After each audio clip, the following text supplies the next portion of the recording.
Big up, ladies and gents. Welcome to another rendition of the Casually Chelsea show. I'm here with your panel, Oliver Twist, the Bridge Nation, and myself, Casually FC, Marshall DBDX. Big up to Ahmed, the Bridge Nation, for the raid, so appreciate that. Round of applause for him, because honestly, that's really what this show's around of applause is not necessarily what we're going to be talking about today. But yeah, we'll be discussing everything that's going on. I'm still catching up with a lot of tweets, so we'll be popping up tweets as they come in, because the news is on fire right now. And if you're living under a rock, whether you believe he's been sacked, whether you believe he walked out, that was the first bit of news that I got, so I'm going with that one. I might switch it to he got sacked. I don't know. But or it was mutual consent and both parties disagreed. But Maresca is no longer at Chelsea Football Club. Maresca outers, you got what you wanted, but are the results or the people we're linked to what you wanted? And I could have told you it wasn't going to be, but you didn't want to listen. So, hey, it is what it is. Big up every single one of you. Come on in, smash up the like button, subscribe to the channel if you're new. Be sure to hype up the video if you got some hype points. Listen, Maresca therapy, come on in. Let's have it. Let's do this. Let's talk about who's going to be the next manager. Some of the stuff that's going to be happening come Sunday as well. What happened behind the scenes, what went down, and what exactly broke the relationship between Enzo Maresca, Egbhali, and the board of directors. So, without further ado, since I do have a lot of catching up to do, a lot of reading to do, bear with me, chat. We're going to catch you up as much as we can with just the Maresca portion of tweets that have been coming out as of the last 24 hours. So, news initially broke out last night from the Telegraph. Exclusive. The doubts over future of Enzo Maresca will have intensified after some sections of the home support booed him. The reaction of the Chelsea of the crowd further tests the Italians' relationship with Chelsea ownership. That comes against a backdrop of deteriorating relationship between the club's ownership, Maresca, with all signs clearly pointing towards a summer departure and potentially earlier if results do not improve. We continue on. Enzo Maresca is in danger of being sacked if results do not improve. Maresca is unlikely to make the end of January unless things turn around, according to Sky Cava. Fabrizio Romano also dropping this. Enzo Maresca's future under discussion at Chelsea. Tense situation with doubts intensifying. Club and manager assessing the recent results and generational situation. Fabrizio Romano reporting as well. This is real tension growing between Enzo Maresca and people at Chelsea. That is the reality. I am not in a position today to tell you that Enzo Maresca will be fired at the end of January. Continuing, Maresca was not sick during the presser. Instead, he chose not to attend the conference to weigh up his options. Maresca is struggling to work within certain conditions, according to Ben Jacobs. Ben Jacobs also reported that Chelsea head coach, oh my gosh, Chelsea head coach Enzo Maresca is increasingly frustrated with what perceives to be lack of protection and interference with his own football vision. Enzo Maresca feels a red line has been crossed. Developments expected today. There is no guarantee Enzo Maresca will be in charge of Chelsea's game at Man City, says Sky Cava. He also reports here that Here we go.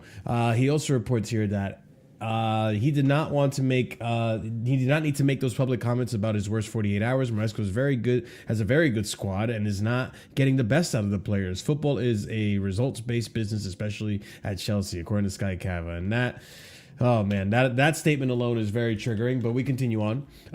Telegraph Football says here that Chelsea ownership expects any coach to make the system work and use the players at his disposal. The club's ownership, who manage a large and disparate group of investors, especially take a dim view of any hint of criticism in public, and Maresca will know that. The Chelsea owners will not deviate from their high-volume trading model, with young players signed on long contracts and then either sold or renewed according to the performance. Maresca or his successor will have to work in that context.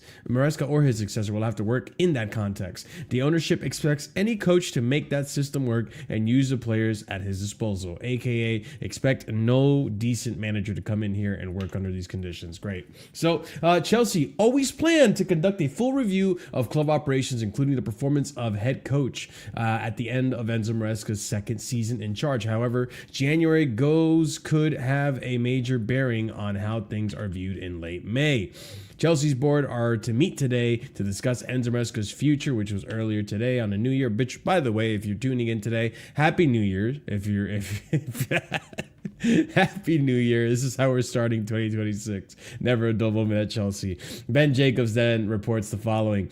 Chelsea have no plans. This was yesterday. Chelsea have no plans to sack Maresca in the immediate aftermath of the 2-2 draw with Bournemouth, but there is acceptance results need to now improve in New Year. The Chelsea boss could come under increasing pressure in January if results don't change. Chelsea hoped to review in the summer, Maresca in the summer, but the plan could be brought forward if form isn't turned around, with Chelsea on a run of one win in 7 Premier League games. And this is where the Bamba is.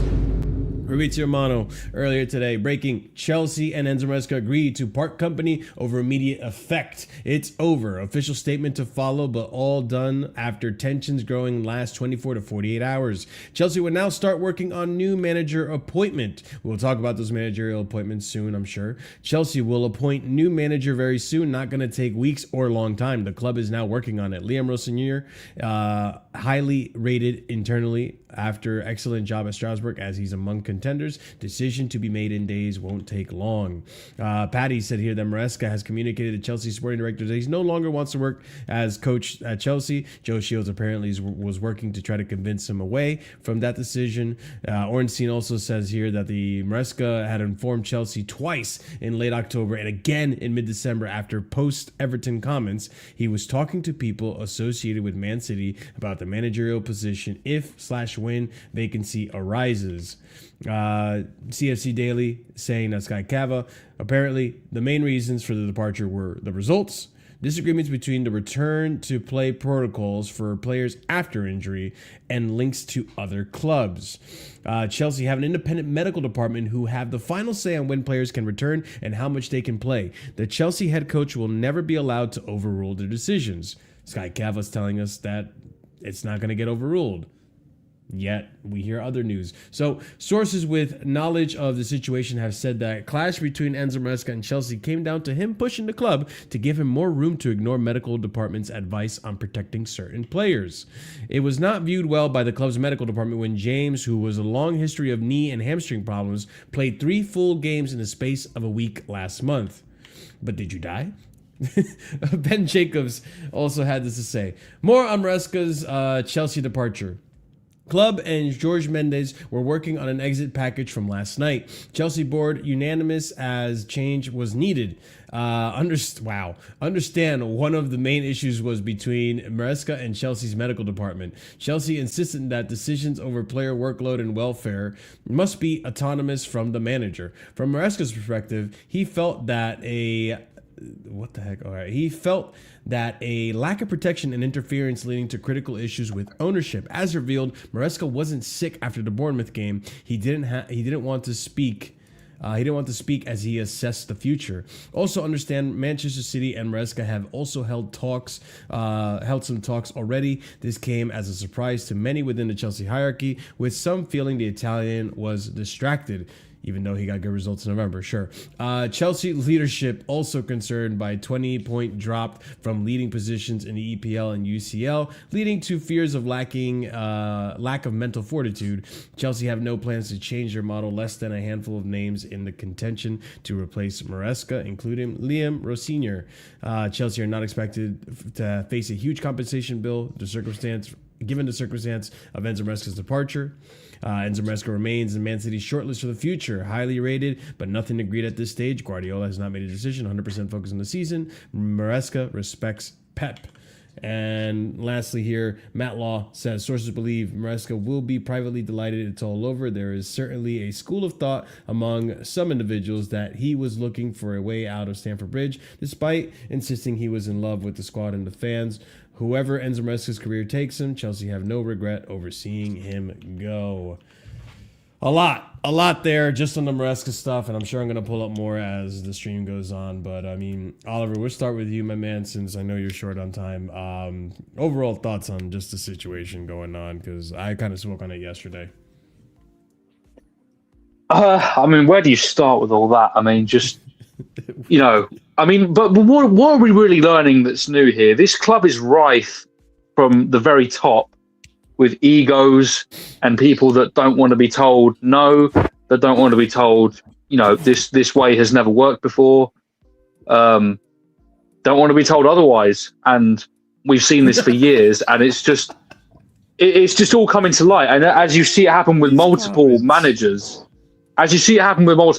because, and multiple managers that were called yes men at one point, because we had Pochettino once upon a time, the ultimate yes man to Daniel Levy, and he turned, and now this guy's turned. Apparently the guy that should be so grateful that we brought him up from Leicester and should be so happy that he's here, he turned now. So what's next, really? I mean, there is one common denominator. I don't need to state who that is and what that is and why that is.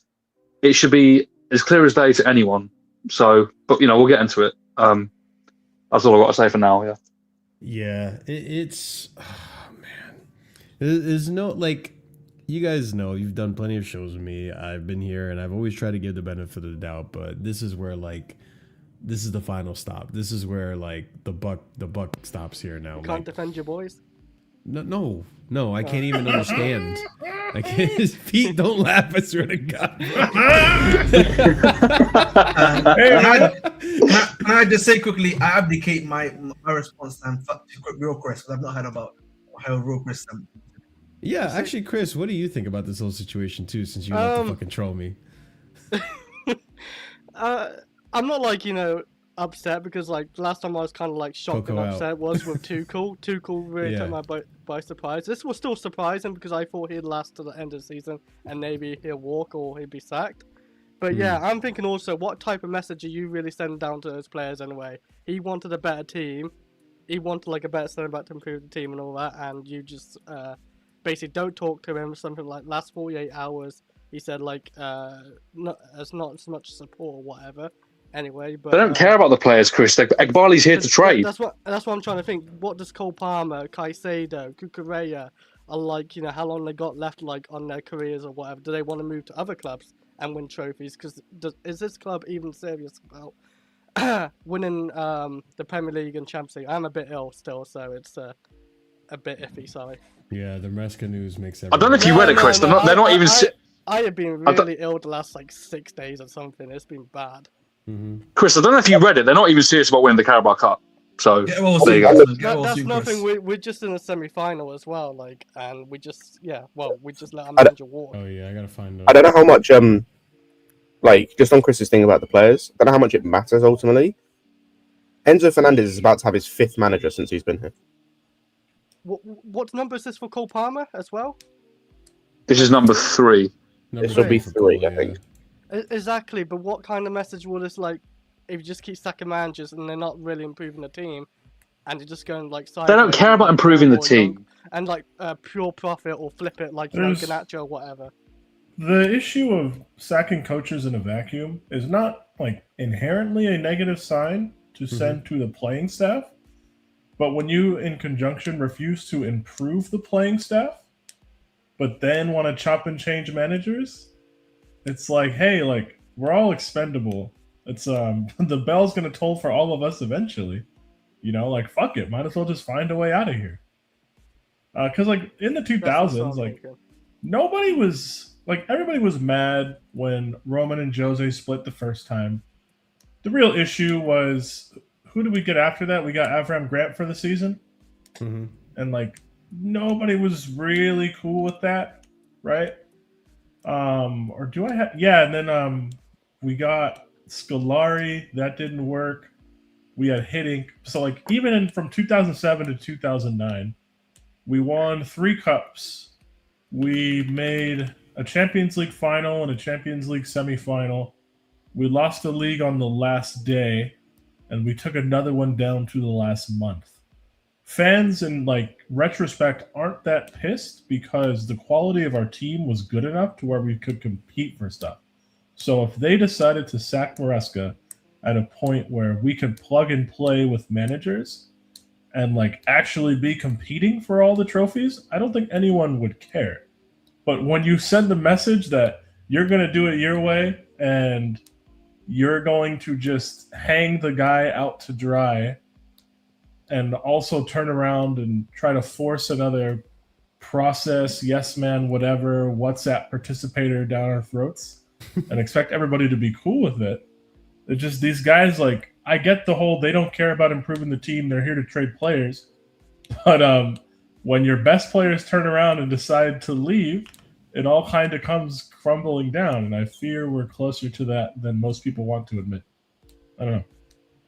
I think to add to your point, Pete, I don't even think people are so much upset at the fact that Maresca is leaving, because obviously, yeah, there are people who are fans that wanted Maresca to stay, and me, in my example, I wanted Maresca to stay. I think he's at fault for quite a few things this season that obviously I'm not absolving him of, but I think the overriding issue is that, well, look who's going to hire the next person. It's the same guys that hired this one. It's the same guys that hired Poch. It's the same guys that put us in a situation with Potter. It's you don't have a track record where I feel confident you're going to hire someone that can actually do something. And based on your track record of just alone not being a rotating door of managers, you're becoming a common denominator where I'm seeing now what Poch was seeing, where like you were the problem. You really were part of the problem. I think the directors and all that, like Win Stanley and all that, should be gone anyway. But if we don't get top 4 this season or win any trophies, they should be gone without question. If you're serious, like even a little bit serious, they should be gone. They failed you. What's really sad about that, Chris, is I fear that as long as they're making money, as long as they're in top 4 might be the catalyst. Right? But as long as they're making money, they don't care if we win. They said it earlier, and I'm going to find a tweet. They don't care much about the Carabao Cup. They don't care much. They just want to make... I mean, getting Champions League football does help for money. It just feels like Arsene Wenger's, Arsenal before he left. Like, as before. Guys, if the season ended today, we'd be in the Champions League again. Well, yeah, I guess. Which is why, like... But that's today. This notion that... That's why, like, with this notion, to me, doesn't make sense from like an ownership standpoint that they apparently sacked him. We don't know if he got sacked. Once again, it's like we don't know if he got sacked or he walked away. Sure. For me, from an ownership standpoint, considering you have a history of backing and supporting managers who have been through worse form than this, and he's mathematically not out of any competition. He's mathematically still in a top 4 It's not about results, guys. It's not about results. No, I don't. That's what you have to take away from it, Marshall. It's not about... Marshall, he's not towing the line, bro. Remember what I told you? He signed terms and conditions, and they expected him to stay by said It wasn't about It's results. about the players being developed. It wasn't about results with Pochettino. It wasn't about results with Thomas Tuchel. Tuchel said, "I'm not chatting on WhatsApp to guys who don't know ball," which to this I will defend with my dying breath if I need to. I don't blame him. Pochettino asked for experience, said, "I don't really know about like this recruitment strategy." And summer 2024, they said, "Thank you, brother, but see you later." You know, like it's not about, if you look at it through the prism of results, it makes less sense than it already does. These guys don't want to get it right. They want to be right. Okay? That's the situation that we're in. We have a bunch of guys that want to be right. They want to win on their terms. They want to be seen as the smartest guy in the league. And if you're not going to help them feel that way, you're not long for the job. Are they trying to be revolutionaries of the sport? Is this true? Did we get rejected by Xavi, or is this not true? I just these guys. We got rejected by a lot of managers. You want me to go through some of this? I have a Chris. Yeah, apparently we got rejected by multiple managers. I didn't know that. Chris, I got you. Chris, why would Oh, like that hasn't happened before. I looked at Twitter this morning. We're used to it too. We're numb. We're numb to rejection. I can go to a bar and I won't feel a damn thing because Chelsea prepared me, bro. Listen, Chris. We have terms and conditions that these guys need to understand that they want, that the club wants. What sort of top tier? What sort of Chelsea? What top tier manager, Chris, is going to sign the current terms and conditions at this football? No, you're right. Any self-respecting manager ain't doing it. Chris, in summer of 2023, it was when Nagelsmann took the Germany job. Yeah. He publicly rejected us. Yeah. Yes. After being tentatively linked. That's never happened in the history of a big club, to my memory. Slot rejected us. No. Nagelsmann in an interview said, "Nah, I'm good," and people are like, "What? Why would you say that?" He actually did publicly say it. Now I think about it. Yes, we got publicly rejected. By a manager. Actually rejected us too, didn't he? As well. Some of the manager options, Chris, just to catch you up, because Twitter has been like insane today. Obviously, I haven't paid attention too much to that show. So Max London's first reported that multiple managers rejected us already today. Going on to that, McGrath reported that Chelsea would not go down the Galactico manager route, but they're best crowders. There you go. We told you this way ahead of time, but all right. So Chelsea will not go down the Galactico manager route, but there are high-profile managers currently on the market and available without compensation due to a club. But in most instances, it would require sweeping changes in the way the club operate. And there's Arkansas also saying that at Chelsea, the project is oh my God. At Chelsea, the project is king, and the club are more comfortable seeing another manager slot in rather than conceding control. Oh my God. We're amidst an ideological war for how to run a football club.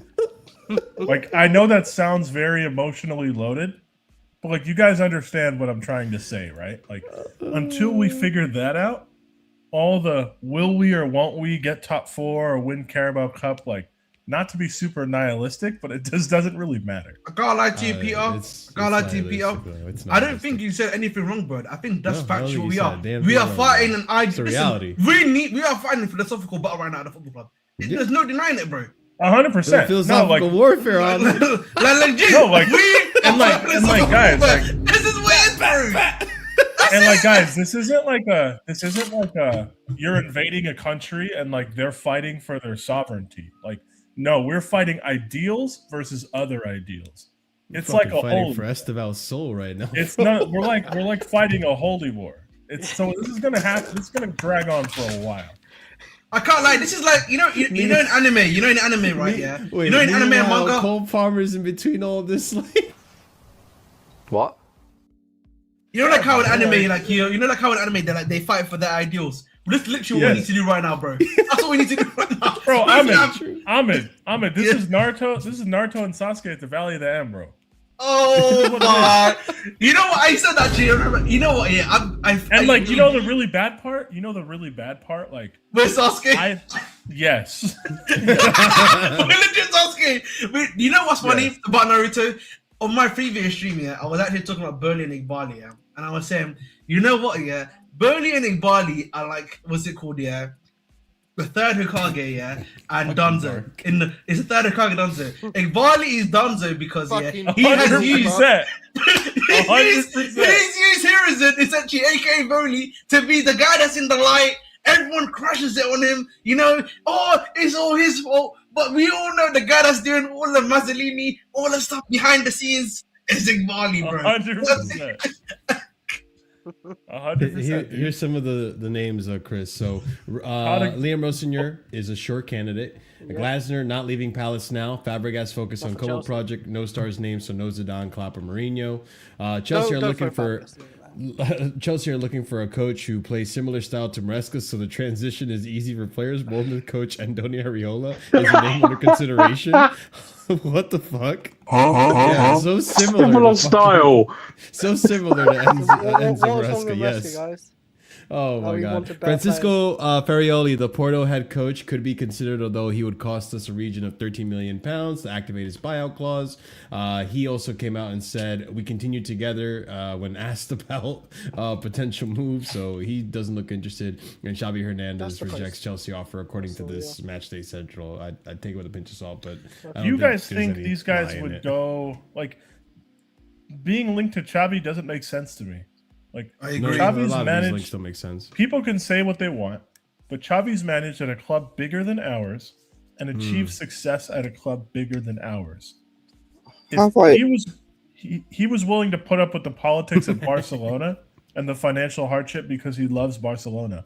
Why the fuck would he be willing to put up with listening to Bedad Egbhali about tactics after a game? Like, what? He's like, motherfucker, do you not know I invented Tiki Taka? I was in there. Yes, dude. Like, no way. Like, listen to this London is Blue podcast. Yeah, and Egbhali invents 12-player formations. you know what? You know the nasty thing about Egbhali? He let Todd Bowley take the bullets for the 4-4-3 memes for 3 years. Egbhali's a nasty guy, guys. Egbhali really is Donzo Shimura if you think about it. He might roll up his arm and have 20 Sharingans from all the dead babies that he freaking harvested or some bullshit, dude. Egbhali's a nasty guy. He's super nasty. I don't like it. And like, I just saw bad that, thing by is, the way, I for would everyone love who to. Oh, I would Marco love to Silva understand and it. Liam This is Rosenior what I was about currently to reference as well, by the way. Go for it. How in the fuck, when you consider everything about our football club where we're at now, the manager we just had, and what we're building towards, how the fuck is Marco Silva one of the leading candidates to take over? Okay, look. That's my hear me out signing. But, like, that's what I would do. No, guys. Unironically, I'll hear you out, bro. Unironically, like, that's my hear me out signing, considering Liam Rosenior is the odds-on favorites to take the job.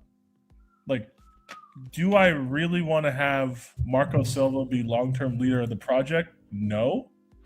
But, like, the Rosenior thing could go the Graham Potter way. If you go on DraftKings right now and you place a bet, you doing it on Marco Silva or Rosenior? Marco Silva, of course. Really? You think Marco Silva's got a better chance? You know what? You're not wrong. There's some PR. In terms of getting the job or in terms of doing a better job? No, just getting the job.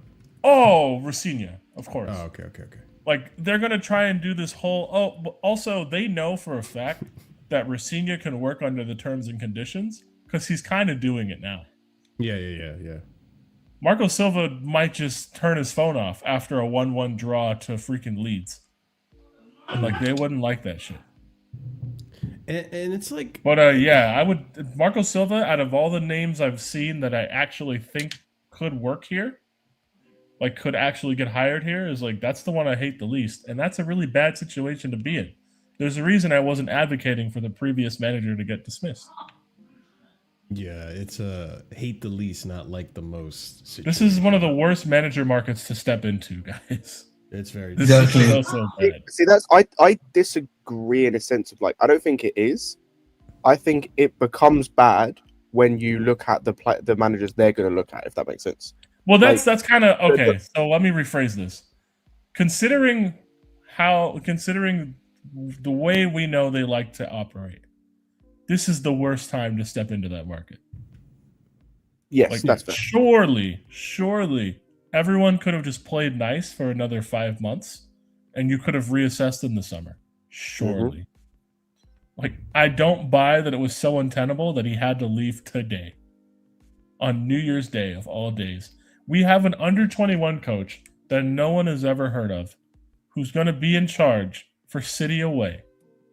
We've absolutely thrown this guy to the wolves because they don't have their shit together and they didn't want to make a bold decision or be more proactive. Wait, Pete, you don't know? We had a plan B for Man City in case he left. A temporary managerial team from internal staff is being built to take Chelsea's game against Man City on Sunday. Breaking, Callum McFarlane is set to be in charge of Chelsea this as well, by the way. City. Yeah, I was gonna say real quickly. The only reason why there's another theory that I've had a little bit right now about why he's also been sacked, other than obviously his comment things, and it has to probably do with some of the players. I would assume, and a lot of that has to do with the fact, barring like the main guys that are essentially playing for him, which was like Reece James, Sanchez, Neto. And Enzo, right, and Chalobah. None of the other ones, bro. We've heard a peep from them, bro. You know what I mean? Did you say Reece James? I heard him talk about it. Yeah, it's Reece James, bro. He's just saying, like, the love for Pochettino was there, but not for Maresca. You know, I don't think there's that much love for him there from some of these guys, bro. I'll be honest. So I don't. I don't think so. Oh, bro. Like who? And like who cares? No, I'm not saying like I would probably assume a lot of the new like our left wingers probably because they haven't been here very long. Lavia because he doesn't play. Like who cares? I don't know. Lavia's still trying to recover.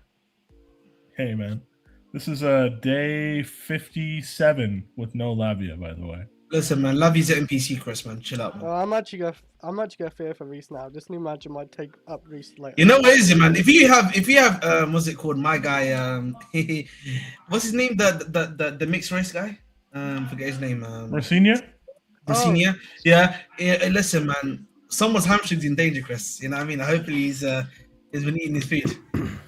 Rosenior's hamstrings are in danger. He better put them cleats on and go back to wingback. What the hell? I saw this guy playing wingback for Steve Bruce 8 years ago. You better put them cleats on and strap up, buddy.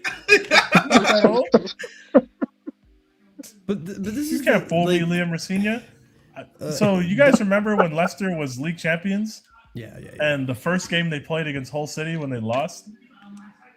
I'm like 99% sure Liam Rosenior was on the pitch that day. I'm gonna look it up. Yeah, I think you are because he went to Brighton afterwards, right? This is not a meme. No, he's definitely. I think. He's not like that old. No, he's in his mid-30s. Yeah, he's like 37, 36. Yeah, he was teammates with Harry Maguire at one point. Harry Maguire, Curtis Davies, Michael Dawson, Steve Bruce's son, the industry plant, Andrew Robertson. Industry plant. Oh man. Yeah, it's bad, bro. Yeah, so he can learn wing back. It's not too late. Yeah, shout out to Jay. Listen, see, that's what I'm saying, Jay, man. Shout out to Jay, man. Good to know that I've got the chats back in on this one. Wait, what's the chat saying here? Oh, big up 103 days for $1.99 super chat. Palmer had a sob post after Poch left, none for Enzo. Really? You know what I think it is with Palmer, and like I don't know if Enzo's done it. You know what I think it is with some of these guys? They're just gonna be posting one every season, so they don't care. Or it's every 2 years, they're just gonna be posting a new one. So they're just like, what's the point? Like, what's the point of this point? I think Enzo did post one, by the way. Enzo Fernandez did post one, yeah. Yeah. All right, I got my seasons wrong. Yeah, I thought he did actually. I think I saw him. Rosenior played in the FA Cup final against Arsenal when they bottled that 2-0 lead. He won't. That's the thing. Like, not now, at least. Carla, man. Jackson was crying, bro. Remember when Poch got sacked? I remember that. Oh, yeah. I remember that. Yeah, he was in tears. He was one of the few, to be fair. Like, he was one of two players, I think, that really spoke out. Yeah, he spoke. There's a lot of players, but remember, there was a lot of reports that a lot of players were pissed that he left at the time, if you remember. Really? Poch, yeah. But Poch, like sure, that's the one possible. thing I'll give Poch. Like Poch Man- had good management relationships was- with everyone. Yeah, great management, bro. Credit to Killed a him. lot of players though, but Yeah, what cost? Ran into the ground. Look, So the ones that were again, left. like You a know lot of what's those funny, same guys- Pete? You know what's funny, Pete? I went to Maresca's last game, bro, at Chelsea. Bro, I'm gonna be at one of You're sick, Rosenior's man. first games when they play Wentworth. Oh, you can say last game. I thought you were going to say last UCL game. game. Are you sure you're going to say his last game? It should be one of his first. So No. yeah, man, it's okay. I do wonder where Maresca actually goes next. Juve. Just wait till the waits for summer. City. You'll either get Juve or you'll Yeah. get City, man. You'll be all right. I'll be I'm honest. thinking, If I'm he goes thinking City in my Juve, head. they ain't got any balance right now. It'd be Juve. I'll be honest. There's no balance at Juve. I'll be Wait, honest. Ahmed, I was talking about this the other day. Who the hell is the Juve manager right now? Spalletti right now. He's actually doing it's not Oh, yeah. Spalletti. Oh, okay. I was talking to my barber about it yesterday. I was thinking like, either who in the fuck Italy is or this? Man City too. Jackson really loved Hey, that Marshall, I barbecue. booked our hotel for London, by the way. Awesome. Great. Jackson really loved the BBQ. I wish I was more Pause. excited about Pause on that one. We got I'm so pause on excited. that Hey, one. man. We're gonna No, get I'm some so good excited. content, What- content, so- man, don't worry. No, I say you get to see prime Rosenior ball. You get to see Gusto bombing down the wing as a wing back again, bro. That'll be fun. Sorry, man. Hey, you Yo, guys, Chili's I coming did- back. Chili's By coming the back way, in January. guys, By the way, hold on. Chilwell recall from loan. That's what I'm Chilwell saying. Gusto wing Chili's back. coming back. He's the experienced player we need, and the backup to Cuckoo. Nah, man, Pedro Neto, we got a new role for you, brother. Hey, look, Pedro Hey, Neto left by wing the back. way, Neto? Gittins. Listen, man. Neto, unironically, as wingback would be really good. I think. I just want to That's say my- real quickly. That's I why agree. hear me out shout. Get him away from my attack, honestly. I Get him agree, away but from my attack. but you know he's finished if you go to a back three, by the way. Gittins is finished, by the way, at the football club. Gittins is Good. finished if you stay in a back four. It isn't. He's not. He's just finished. Oh my God. And like, it's not like, I don't know. It's not his fault. I don't like dislike him or like him, but like, we just get nothing, brother. Cool guy, but no thanks. Yeah, man. You guys want me to read some of this PR that I've been able to pull out? You can. Some of it's You kinda, don't really have It's gonna to. make for a good laugh, man. some of it's kind of funny. I ain't gonna lie. No, this is hilarious. I can't even lie. I thought I'd be more annoyed, but I think some of it's PR, but These guys think, are well. some of it might be These guys are serious. trying to like steer public opinion against Maresca, but like for people that are apparently so tapped into public opinion and are so hyper aware of how they're perceived, they're really tone deaf with messaging. Like, I was prepared to explain away that Tuchel was probably on drugs. I didn't care, right? Because like you're the coach, you're not a player. Like, to me, it doesn't matter, right? Like, just buy him better Coke. I don't know. We have money to get the Colombian in here. It's no big deal. So, like, Maresca being a control freak, like, I don't care. Why would I care about that? I was willing to accept drugs. I'm willing to accept the weird shit that managers do. It's okay. Mm-hmm. This actually rattled me because this was before the actual news dropped. Sky Cava, with the quality of players Chelsea have in their squad and with the performances we have seen against Barcelona and against Arsenal, they have a very good squad, but not for whatever reason now Maresca is not getting the best out of those players. Brother, I saw Garnacho dribble and cut inside 8 times, 9 times against Bournemouth. Stop this. Hey, man. I saw Pedro Neto have a Newcastle game. juked himself trying to juke The Newcastle game, people try to talk to me about overlapping for support for wingers. It is what it is, man. Bro, that guy needs more support. Marshall sat on this here stream last week and argued with Scott and I about Semenyo. It is what it is. Crazy. It's fine. Hey, listen, we got You gotta hold that, I can't lie. here. I got Just the everybody numbers here. in the chat, like, there are criminals that walk amongst us. Some of them are on the stand. Oh man, he's another Okay, one from he's Nazar. What do you think Semenyo will be doing better than Garnacho? I'm like, all right, no problem. I didn't You know? say, yo, come on, bro. That's essentially what it boiled down to. Like, I don't think he would do much better. I don't think he would do much better. I was like, okay. bro. So I hope you ate that Garnetto wing sesh on Tuesday. I hope you ate that. It's fine. In line with the agreed strategy when avoiding Enzo Maresca, he focused on coaching the team while those above him oversaw much of the backroom staff, medical department, and transfers. The transfer policy, signing the world's best. Sure thing, man. The world's best young players from lesser leagues to create the youngest team in the Premier League remains in place. Maresca will have known that what he was signing up for. His complaints are not about quality of his players or the strategy, but about the perception of his work with this young group. Which that's, to be fair, I kind of agree with that. The Italian is encouraged to rotate his squad, but he often feels that when he does so in the Premier League, his team drop points. No shit. He has also openly urged reporters to question the hierarchy. Those familiar with his thinking say he has defended his work because he believes he is performing better than many have acknowledged given the squad's age. He also feels the club should have offered him stronger protection from external criticism. And to be fair, guys, I mean, last year, if you remember, Ahmed, last year, when we all thought he's probably going to get sacked, this is looking bad in January, the club came out in support and said, even with Poch, came out and said, we're backing him until the end of the season. The club still see there's a chance to get top 4. They're still in the trophy. All this, we're not hearing this from Maresca this season. Yeah, I just wanted to make a quick point here, which is that, you know, I'm not sure that's fair of him to be saying, oh, when we rotate, our squad is weaker because, bro, we're not winning with our own starting 11 though either. So, like, I don't know I'm not really sure what you mean by that, big man. I think the point you're raising is bullshit, and I don't think you honestly believe that. What with us, bro? Have you seen us in the last 7 games? It's not just results; it's performance levels, right? So, like, let's take an ideal team, okay? And granted, it's kind of hard because you've had to chop and change at center back because availability mainly, and Colwell being injured. But like, let's take our main team when we had like Palmer, Enzo, Caicedo, Neto, whoever on the other wing, who gives a fuck, one of the strikers. You had Cucurella, Reese, Fofana, Chalaba, right?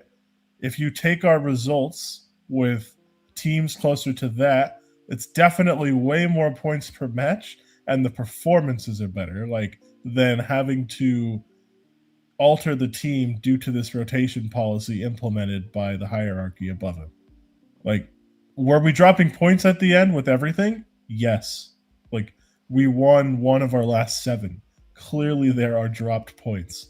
But some of our main good performances, like Arsenal or the Barca game, or earlier in the season, like, yeah, West Ham away, like some of the games like that, you've only got like 1 or 2 changes off the main spine of our team. Like, it is what it is, man. Like, yes, we were dropping points at the end. That's usually what happens when managers get sacked. But I don't know, man. I mean, I just don't think you believe that. I don't think you. No, because like I was thinking about it a bit more, bro. Like, yeah, when we had a lot of massive rotation, obviously, I'll probably assume like UCL, for example, right? UCL probably be the main thing, right? Obviously, against Karabag, we didn't do too well. Bless you. That wasn't a sleep, that was a cough. Oh, fair enough. Against you, obviously, we didn't do too well, which I obviously hear, right?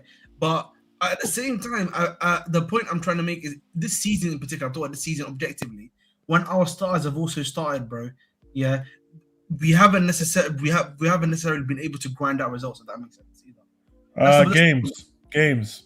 Give me games. Recent game. 1 second. Just games in general. It can be recent or not recent. Just games. Even if I give you a recent one, for example, obviously Bournemouth example, right? That's the other day. Okay. That's the other day. Another one would probably be Atalanta. Probably is a good one. I know someone mentioned Atalanta. Is that right the now. one where Chalaba started right back and Tosin and Badishile were in the middle or some shit? I forgot. Yeah, something like that. No. That was the one that Tosin came on Ramba. And we were Ramba, that's the one, right? I feel like we had a rotated team against Atalanta, but that could be bullshit. Because we had Reece James playing, Enzo playing at the time. We had a pretty good. We had Gal Pedro starting. Yeah. So Leeds was the one where Chalaba started right back. Yes. Yeah. Yeah. Let me bring up the teams games that you played actually, so that you know. But like the thing is though, like, and I get where Ahmed's coming from in terms of like, because Ahmed's always been adamant about you need to find solutions. You need to try the youngsters and all that, take risks and all that stuff. But it's just it's really bad when you see the drastic drop from João Pedro to Liam Delap. It's really dire when you see the drastic drop from Alejandro Garnacho to Jamie Gittins. Like the drop off in quality is too No, the drop off different. It's not a drop at left wing. Those drop at left wing is not there. The drop off is from Esteval to any other winger we have. Yes, exactly. I think that's a bit more. Exactly that. Yeah. I think for me, go ahead. I'm looking at because we had a pretty strong team against Atalanta and we lost, and then 3 days later we played a pretty strong team against Everton and we won. Yeah, we brought guys off the bench against Cardiff and we won. We had that horror first half against Newcastle. We all saw that shit, and we drew. But all that stuff's in the last 3 weeks. I genuinely don't see a point in this fixture list where you can make the argument that playing damn near our best team, we lost the game, other than the Atalanta game. I don't really see one. If you want to consider Sunderland, where we started Mark Yu and Chempong with João Pedro in the 10, that's cool, I guess. No, because I think for me that Sunderland game again, guys, we were actually creating chances in that game, by the way, right? No, but so Ahmed, my point is a lot of the bad results with a lot of that strong team. If you're gonna point to bad results, a lot of those Newcastle's a great one, actually. Let's use Newcastle actually. Newcastle's a good one. Again, we're picking a game that happened 10 days ago. Okay, let's not use. Okay, all right. If I remove those games, Ahmed, my point is outside of the month of December, I don't think examples of this really exist. I'm looking at the results right now. Other than games where we have red cards in. Yeah, but to be fair, the ridiculous points we dropped to Brentford. Brighton was kind of self-inflicted, I'd probably say. Well, we were up 1-0, got a red card. That was a wrap. United, we got a red card after 5 minutes. Yeah, literally. I mean, Brentford, you can probably make the argument that that's what I'm saying. Brentford, I would agree. I would agree because we just threw points away in stoppage time. Bayern, we shot ourselves in the foot, really. That was. I'm looking at this team for Brentford, and it's pretty bad, guys. We have Tulsa. Oh, I remember. Fofana and Hato were our fullbacks. Gittins, Buonanotte, and Neto behind João Pedro. I don't know if that's a really strong team either. Now that I look at the team, I don't know if I would grant you that, Ahmed. I would probably rescind that one, and I think you would agree. Fair enough. There's just my point is there's not a ton of examples of this, Ahmed, outside of the month of December. December's full of them. I agree. He should have managed the month of December better. I don't disagree with that at all.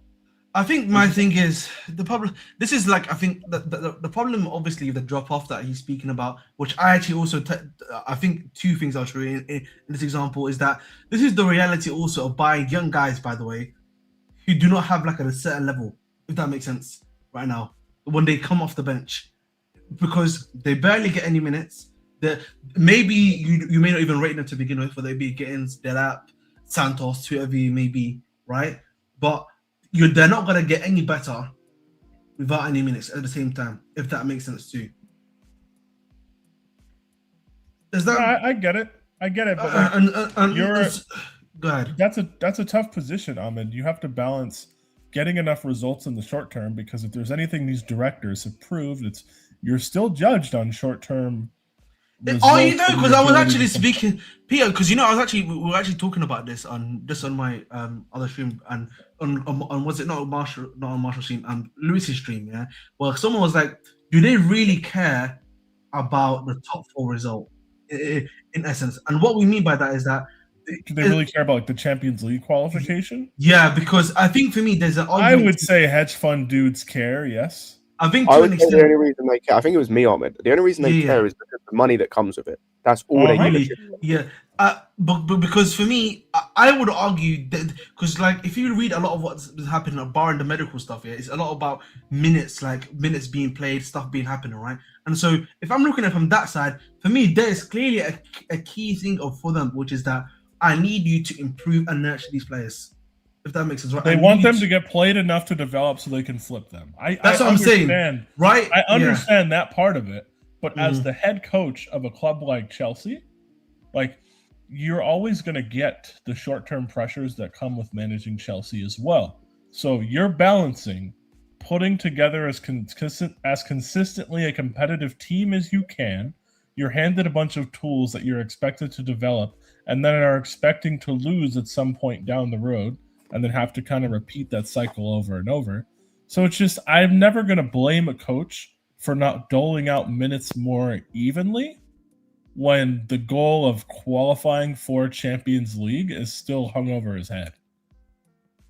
I just don't think it's hard to develop and try and win at the same time at any level of any sport. There's a reason you typically try and do one or the other. This is the thing that I've said as well. Yeah, if Peter, I know Marshall knows this. My opinion. Remember what I've said, Marshall, about if you're going to do this youth model, it's either you go in balls deep, or you just do the other. You know, or we do what we used to do, where it was we have a settled no starting 11, and then you can bring in one or two players every now and then, right after like 60, 70, 80th minute to play because the other guys are settled basically. Yeah, the thing is with all that, like when you guys were just talking about the games you're going through, this is why I was saying, like, listen, I don't think sacking Maresca is the answer. Not because I think he's absolved of blame. You look at this month in general, like you could say, like, yeah, Maresca probably should have done a better job of rotating certain players and playing certain players. I think we should have gotten more results than we did. I don't even care about the rotating as much. And like, to be fair, there are a few games in this month that we were in winning positions, but mentality. Like, I don't think we should have lost to Atalanta, and I don't think we should have failed to beat Bournemouth. Mainly, I agree with those. The other ones, two games. I promise you, I don't care that much. Villa losing how we did was annoying. Yes, I get it. That's another game. Like, could argue I was also expecting 0 points at St. James Park, and we got 1. So fuck it, you know. Yeah, but you could even argue that the Villa game, we should have won that because we were the dominant team. We're gonna, like ignoring how ridiculous that actual game unfolded. But like again, we had 70 minutes to beat Bournemouth, 2-2, and we couldn't. And they're a team that's like out on their feet. And we were up 1-0 at Atalanta. I hear conceding that equalizer, whatever. But losing how we did was super unnecessary. But we just should have gotten a few more results. But when you look at the grand scheme of it, the whole picture, if you want to go back to the bad results in the beginning of the season, August, September, outside of United, you look at the amount of red cards we were conceding and how often that was correlating to our losses. You guys mentioned Sunderland. I specifically remember Tosin, the hold-up play. Just looking and Chalobah just watching, like it's. I understand the manager does pick, and even then, I'm questioning if it's even true. Which I'm going to connect this to Poch in a second. With the manager picking Tosin, sure. Regardless, you should be good enough to know what to do in those situations and not concede a last-minute goal the way you conceded to Sunderland, for example. And I'm starting to think. And this is why I don't want people to misunderstand what I'm saying when I say this. Like, I still don't think Poch was ever the answer. And I'm still I'm clowning Poch just as much as I ever did in the past, right? I'm not doing the revisionism on Poch. But when I look at the end of Poch's tenure and I'm looking at how this is ending, there's so many similarities and so many things that are parallel to what Poch was saying that Maresca is currently saying. And remember, guys, remember when we were getting pissed the fuck off that Maresca was playing... beginning of the season, Maresca kept playing Sanchez over and over again and over again. I told you guys, I think part of the reason Poch got sacked was because rather than play Robert Sanchez, he opted to play Petrovic, who was the better keeper at the time. And I think that was part of the reason he got sacked, because he made a decision over what the directors wanted him to do. And I think this is, again, what's happening, where Maresca's making decisions that the directors probably don't want him to do. And he's getting flack for it when it doesn't work. but the managers and the directors are getting praise for it when, oh, you see, this is the rotation. This is what we said, rotate. This is why we got these players and all this and that. Someone said it, I forget who. They want to be I think it was Liaz. So big up Liaz. And this is from a rival's perspective. Rivals are looking at our team and saying like, it's weird that I even know who their directors are and their owners are, that I know who the backroom staff is. It's like they want to be the star of the show, and Maresca's just part of the cog. They want to be acknowledged. They told you that though, Marshall. They literally told you today in that report, the project is king. It doesn't matter who comes in, bro. That's the disgusting. I hate hearing that. It's the one thing. But again, like, and this is the thing that annoys me. And the one thing I have to say, Marshall, I'm gonna have to time you out again, bro. Go ahead. From Maresca, we can criticize him for all he wants. The main criticism I have, bro, is that you knew what you were getting into. They told you this was gonna happen. They told you. Listen, when you Ahmed, I don't actually agree with. No. I have to. The reason why I say that, bro. Do you know why I say that? Partially agree with you, Peter. Ahmed. Partially. Do you know why I say that, Peter? Because if you remember, Peter, when they set Poch and then they were looking for the next man that was coming, they told them. Remember, there was a couple of pointers that got released to the media about the stuff that was going to be agreed upon, and and a lot of that was what we were talking about right now. You will not have a say on the stuff that we know. We will not have a say in terms of management and stuff like that, in terms of players that come in. Right, you are here to coach. That's pretty much all you want to do. And we want someone that's going to be flexible enough to make sure to play a lot of these players. That's what they said. And that's what he basically got, bro. I just don't agree with this. I don't foresee them being as honest as they claim to be about the level of micromanaging that goes on with taking this job. I think that might be different, bro, to the micromanager. But by saying I don't agree with them being honest about terms and conditions, micromanaging definitely falls under terms and conditions. Like, sure, they're very direct about how they would like to run the club, but I don't agree they're as transparent with how hands-on they actually are with the day-to-day coaching decisions or would like to be. I just don't agree with that. Because I don't think any coach, like, I can't see Pochettino signing up to this job, knowing what he knows now about them, considering he lasted with Daniel Levy for as long as he did. Like, we've seen Poch work under crazy people.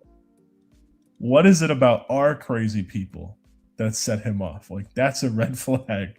And that's kind of where I'm in agreements, right? Where, like, I get what you're saying, Ahmed, and I think at the surface, that's probably what Maresca thought he was getting into. Like, okay, that's fine. I can just coach. You guys focus on the recruitment. I don't want to focus on that anyways. If you ask me if I want to say on what kind of profile and you get me that, that's fine. When you look at the trend and how this happened, because it's not like Maresca didn't know going into this season that he wasn't going to get a center back, that he wasn't going to get backed like this. He probably already knew. We've known as fans since the summer window that, January is going to be quiet. We're not going to really invest. I don't accept that one either. Nobody knew Colwell was going to tear his ACL on August 3rd or whatever it was. Yeah, I get that, but even after the fact, right? Like, I don't think that was what made Maresca want to jump ship. I think the straw that broke the camel's back is like, okay, fine, I accept that. You're not going to get the center back. All right, whatever. Fine, you want me to rotate players? I guess. You want to macromanage all this shit? All right, whatever. Marshall, if he knew he wasn't getting a center back, why did he go out there and ask for a center back? And then walk it back and say, LOL, just kidding, guys. English isn't my first language. And then you know what's funny? He said that this season, by the way, Peter. Yes, I know, and like that's how I knew. LOL, JK. English is not my first. He said, "Yo, Colwell can't walk. Center back, please." They said, "Shut up and coach." And he said, LOL, my bad, guys. You know my English isn't very good. Even though this guy's coached in this league and played in this country for years, I don't accept that your English isn't good. You've probably been speaking English for 15 years. Yeah. The other thing is, can we talk about, there's another thing that we do need to address about probably why he did get fired as well. That's what I was going to say, because you booed him. bro, I can't lie to you. I was pissed, bro. You did it. After watching it, that was the straw that broke the camel's back. I can't lie. He was like, I can't do this anymore. I don't care. They're criticizing. They're booing me for doing what the directors asked me to do, which is sub off Palmer. I cannot Fuck lie this to you, shit. bro. There was a guy next to me that was like, when Palmer was getting taken off, you don't know what you're doing, and he literally left. I think in the 80th minute, it's like, oh, this man doesn't know nothing. He don't know shit. You know what I mean? And like, why do our fans ignore the groin injury that Palmer's like less than a month back? I don't know. But thank you so much for pointing that out. I thought it was crazy because Ahmed, before Bournemouth, we hadn't seen Palmer start twice in a week. Yeah, you don't need to say this to me, bro. I understand the context. I'm just talking about what these guys are saying. No, I get it. That's a funny thing to get. Like, I get that people are mad that we're drawn. Like, to be honest, no one's pissed at Palmer coming off if we're up 3-2. Yeah. They were clapping this guy, by the way, Palmer, bro, when he was coming off the bench. The whole like. No, but like no one's saying you don't know what you're doing if we're up 3-2 or 2-1. People are just mad that we're about to not win again, and they see Palmer coming off the pitch. They're ignoring that he started twice in 4 days for the first time in like 4 months. I think for me, just in general about me, I feel like, I'll be honest with you, man. If you go to the Bridge, man, these days, I went for the Brighton game. I've been to Liverpool game, and I think there's another game that I've went to, which is escaping right now in this game, bro. Yeah. Listen, man. If you speak to a lot of the guys that are there, man, they don't know. They hate Maresca. I'll be honest with you, bro. It's very sad. I want to say similar to sorry. I want to say similar to sorry. I want to say bad though. I wouldn't say similar. I want to say similar to Hari, but I think the problem is, and listen, you see it on TV, but when you watch it, bro, when you're watching it live, it looks 10 times worse, bro. You know, like when the team is trying to push the pace, right? When you in the last 10 minutes trying to go for that winner. I don't think Stamford Bridge faithful know good football if we hit them in the face. No, but the thing is, bro, I'm not even talking. Ahmed, I watched it live. It was fine. Yeah. No. I'm talking the last 10 minutes. The last 10 minutes. We watched the last 10 minutes. Against Bournemouth? I'm talking the last 10 minutes, bro. Okay. We were struggling to push the ball forward, bro. Just go forward. You continuously kept on doing it side to side, bro. And when you're watching it, bro, live and sorry? I guess. Yeah. Like, particularly bad to me relative to what we put together all December. At the players, like, I mean, this is why we're struggling to get it forward. Neto in real life first touch, it's actually disgusting. When you watch Neto's first touch live, I'm gonna smack him in the face, bro. Neto's strategy is so simple. He Garnacho live, I've not seen a worse football game in my life. I promise you, all of us know somebody. I feel joy in my heart listening to Ahmed crash on Neto. All of us know somebody who played wing growing up that's better than Garnacho right now. Yeah, listen, we kind of got diluted into the Bournemouth watch long game. Yeah, but like I think there's another thing we do need to talk about. Yeah, which when I've been reading the club briefs, I'm like, if this is what he was doing, which actually the briefs and like some of the stuff that was coming at the time kind of makes sense. Why was he not gone in October? I'll be honest. And this is obviously the I know what you're going to say, Ahmed, but I've got a retort against you because wait, hear me out, hear me out, So as we know, I'm not. This is not me saying anything crazy. I'm just like countering the brief. PI. So I'm actually with you here, right? So listen, if you guys remember, like he changed to Jorge Mendes at the end of October. I think it was like 20 October. That was a tweet when he got released, if I'm not mistaken. Allegedly, according to the briefs, this guy was being chatty patty because at the time they had fired Igor Tudor at Juve, right? And apparently Juve and Man City at the time were talking to him, right? Mm-hmm. And he was interested in talking to them. So if this is the case and that's happening right now, and he's basically doing that, bro, and he's just telling you now, I'm thinking about going to Juve, Man City. If you're a big boy Chelsea and you're saying this is the project and you have to be 100% faithful to the project, why are you here, bro? Why is he here then? Let's keep it real. Well, you know what? I can kind of answer that. I'm just putting that point forward because, like, that's why I'm not understanding the brief thing. Yeah, go ahead. I understand the point. The reason he is here is because it is absolutely bullshit for a club to be considering letting him go or sacking him because of that. When A, it's not a breach of contract based on what we've heard. Mm-hmm. Secondly, they're doing the exact fucking same when it comes to tapping up De Zerbi and talking to De Zerbi. So why is it True. absolutely fine for them to do it and it's not fine for him to do it? That's bullshit. That is true. That's to just be straight fair. up bullshit. That's a fair point. That's a fair point. Before you respond on it, because I think I have some tweets here that are going to answer some of those questions too, and actually confirm what was being going on. So more on the Maresca stuff. Enzo Maresca waived some severance to make his departure cost effective for Chelsea. All parties wanted a prompt exit. Hey, Maresca, thank you for helping us out with PSR there. Appreciate it. You continue. Fabrizio Romano saying, don't forget one crucial moment, a really important moment of this story. The transfer market has always been a point. In the summer, when Levi Cole suffered an ACL injury, Chelsea wanted to trust Acheampong and didn't want to sign any other player. Maresca went public and decided to ask for a new center back, believing that Chelsea, with many competitions, needed to have a new center back. So in that moment, already the relationship started to deteriorate.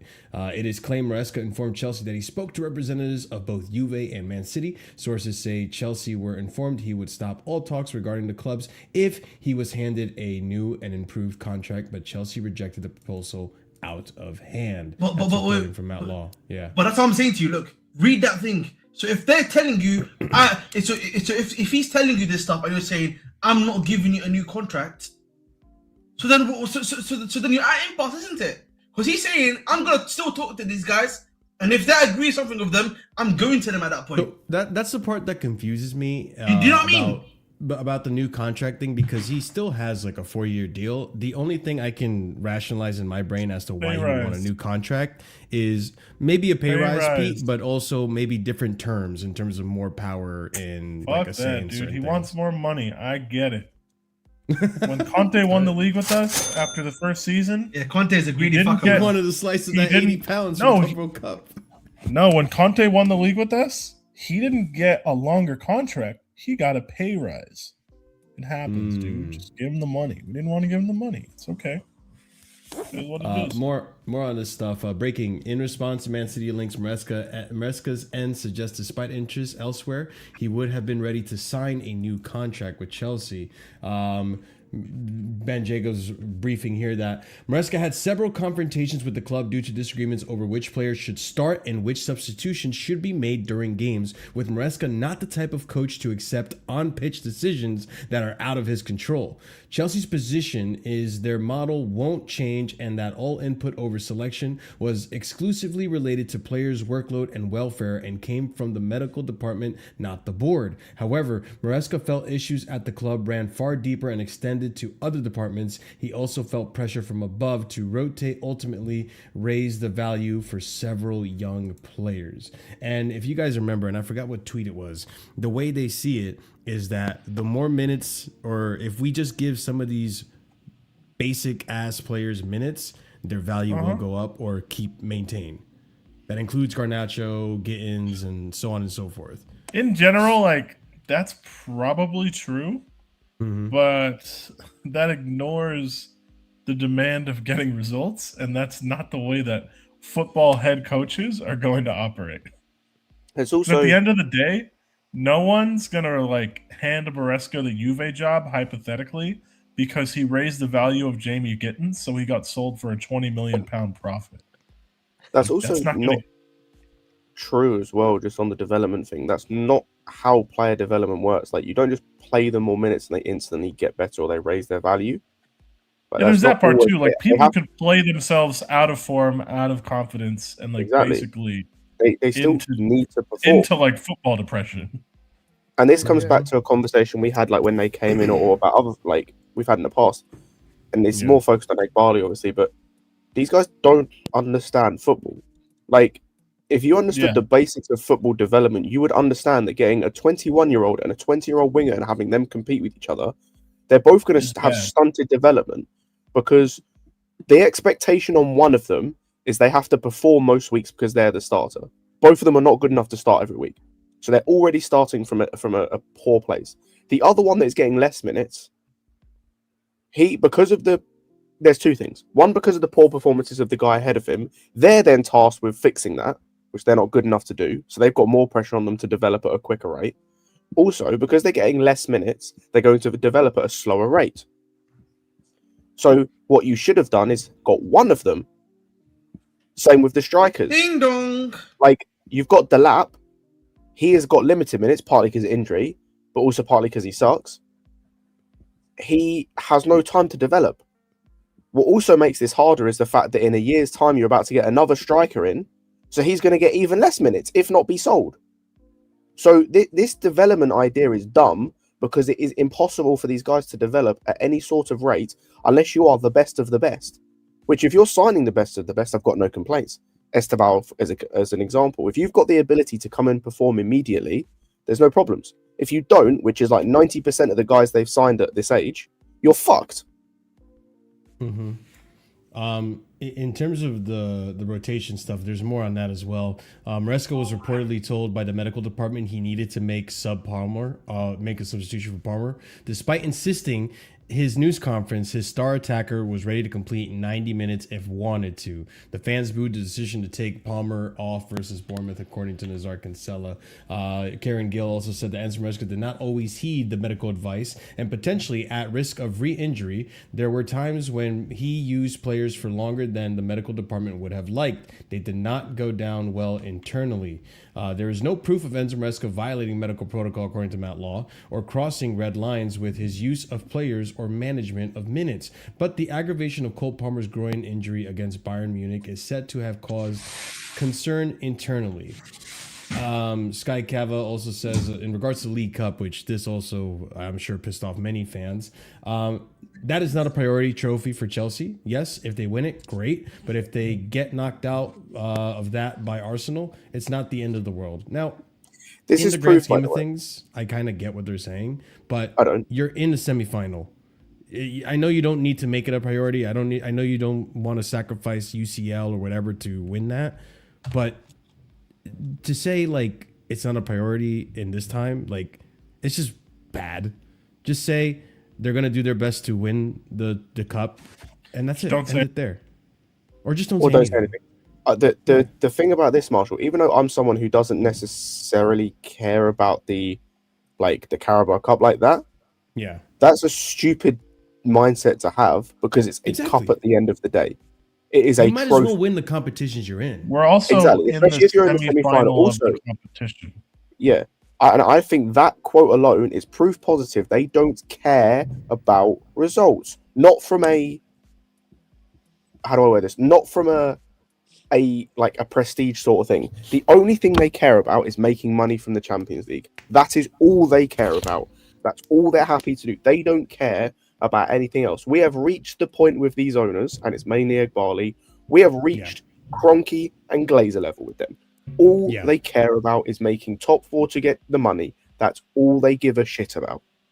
I mean, let me know if I'm being overreactionary here, but I'm starting to see the people or the early pioneers of this Blue Co out that were saying Ineos run the club better, run United better than Blue Co run. I don't agree with that, but I mean, I feel like we're heading in that direction now, where it's just no. The problem is, chicks in the Marshall. same I was ass. thinking about this earlier as well. They're just as bad, but for differing reasons, right? Like Ineos do some things better than Blue Co, but they do some things way worse. So trying to compare them is odd because they're both shit. Like it's the same with as an example, I just know this because I've done my research on them. The whole City owner is terrible, but he's terrible in different ways to Blue Co and in different ways. Like terrible owners aren't always terrible for the same reasons. They're just terrible owners. Sure. Right. So that's what it is. Like Ineos are shit. We wouldn't be any better off run with Ineos because the only difference is we might sign different players and maybe better players in some instances. We'd be stuck with like Ruben Amorim right now. So it wouldn't matter anyway. Yeah, Sky actually gave us a summary of everything that's going on here. I'll just quickly read through this. Enzo Maresca decided. I agree. The problem. Sorry, it, Marshall. go Yeah, for it, go the ahead. problem with this thing about the earlier stuff, is that the whole point of when people were saying this was that they're here to make profit. My issue consistently with this is that barring transfer profit, I'm yet to see a profit being made at Chelsea, bro. Book-wise, bro. Yeah. That's the reality, Marshall. That's the thing I was saying I was trying to make that point on Lewis's stream. But guys, there's no profit being made at this football club right now, bro. if you want to say the value of the club has increased somewhat, it's not increased that much. I'll be honest. It's generally not increased that much from what they brought it from. So no money is being made from the club, essentially. Or you're breaking even in terms of transfer policy, essentially, or making a little bit of extra money on top. So I'm not sure. I'm not really seeing what they've done. The thing is, early entrepreneurs, the Blue Co out and all this bullshit, like, there was on a basis of nothing. On a basis of that's why I will never back the minerals thing or anything like that, because the message might have ultimately ended up being right. The reason for the message was bullshit, was wrong. Like, the reason for the minerals message was because Mount got sold and Havertz got sold. Yeah. It's the origin which it came from. The place he'd have been on the Blue Co train a lot longer if they had been given big contracts and were still here. I promise you that now. Imagine we kept the Kai Havertz and no Cole Palmer. Fucking minerals, bruv. That's the issue for me with these guys, is like, the message might have ended up being right. The reasoning was just not there. Like, the reason was because of, like, you saw with the protest, by the way. You saw with the protest. If the reasoning was sound, that protest would have had the same message. Yeah. That would have been the same message. It wouldn't have been Blue Co out, which is not possible. It wouldn't have been about Vivid Seats, because who gives a shit? It wouldn't have been about Bowley, who isn't even involved in the day-to-day running of Chelsea, who's barely there anymore at this point, honestly. If everyone was aligned with the same thing and everyone had understood the message, it would have been the sporting directors and Egbhali focused, which is what it should be now. Yeah. And the fact that you had that protest and people singing "We hate Tottenham" shows you how much of a laughable fan base we are. People just wanted to link and get drunk and go outside, man. I get it.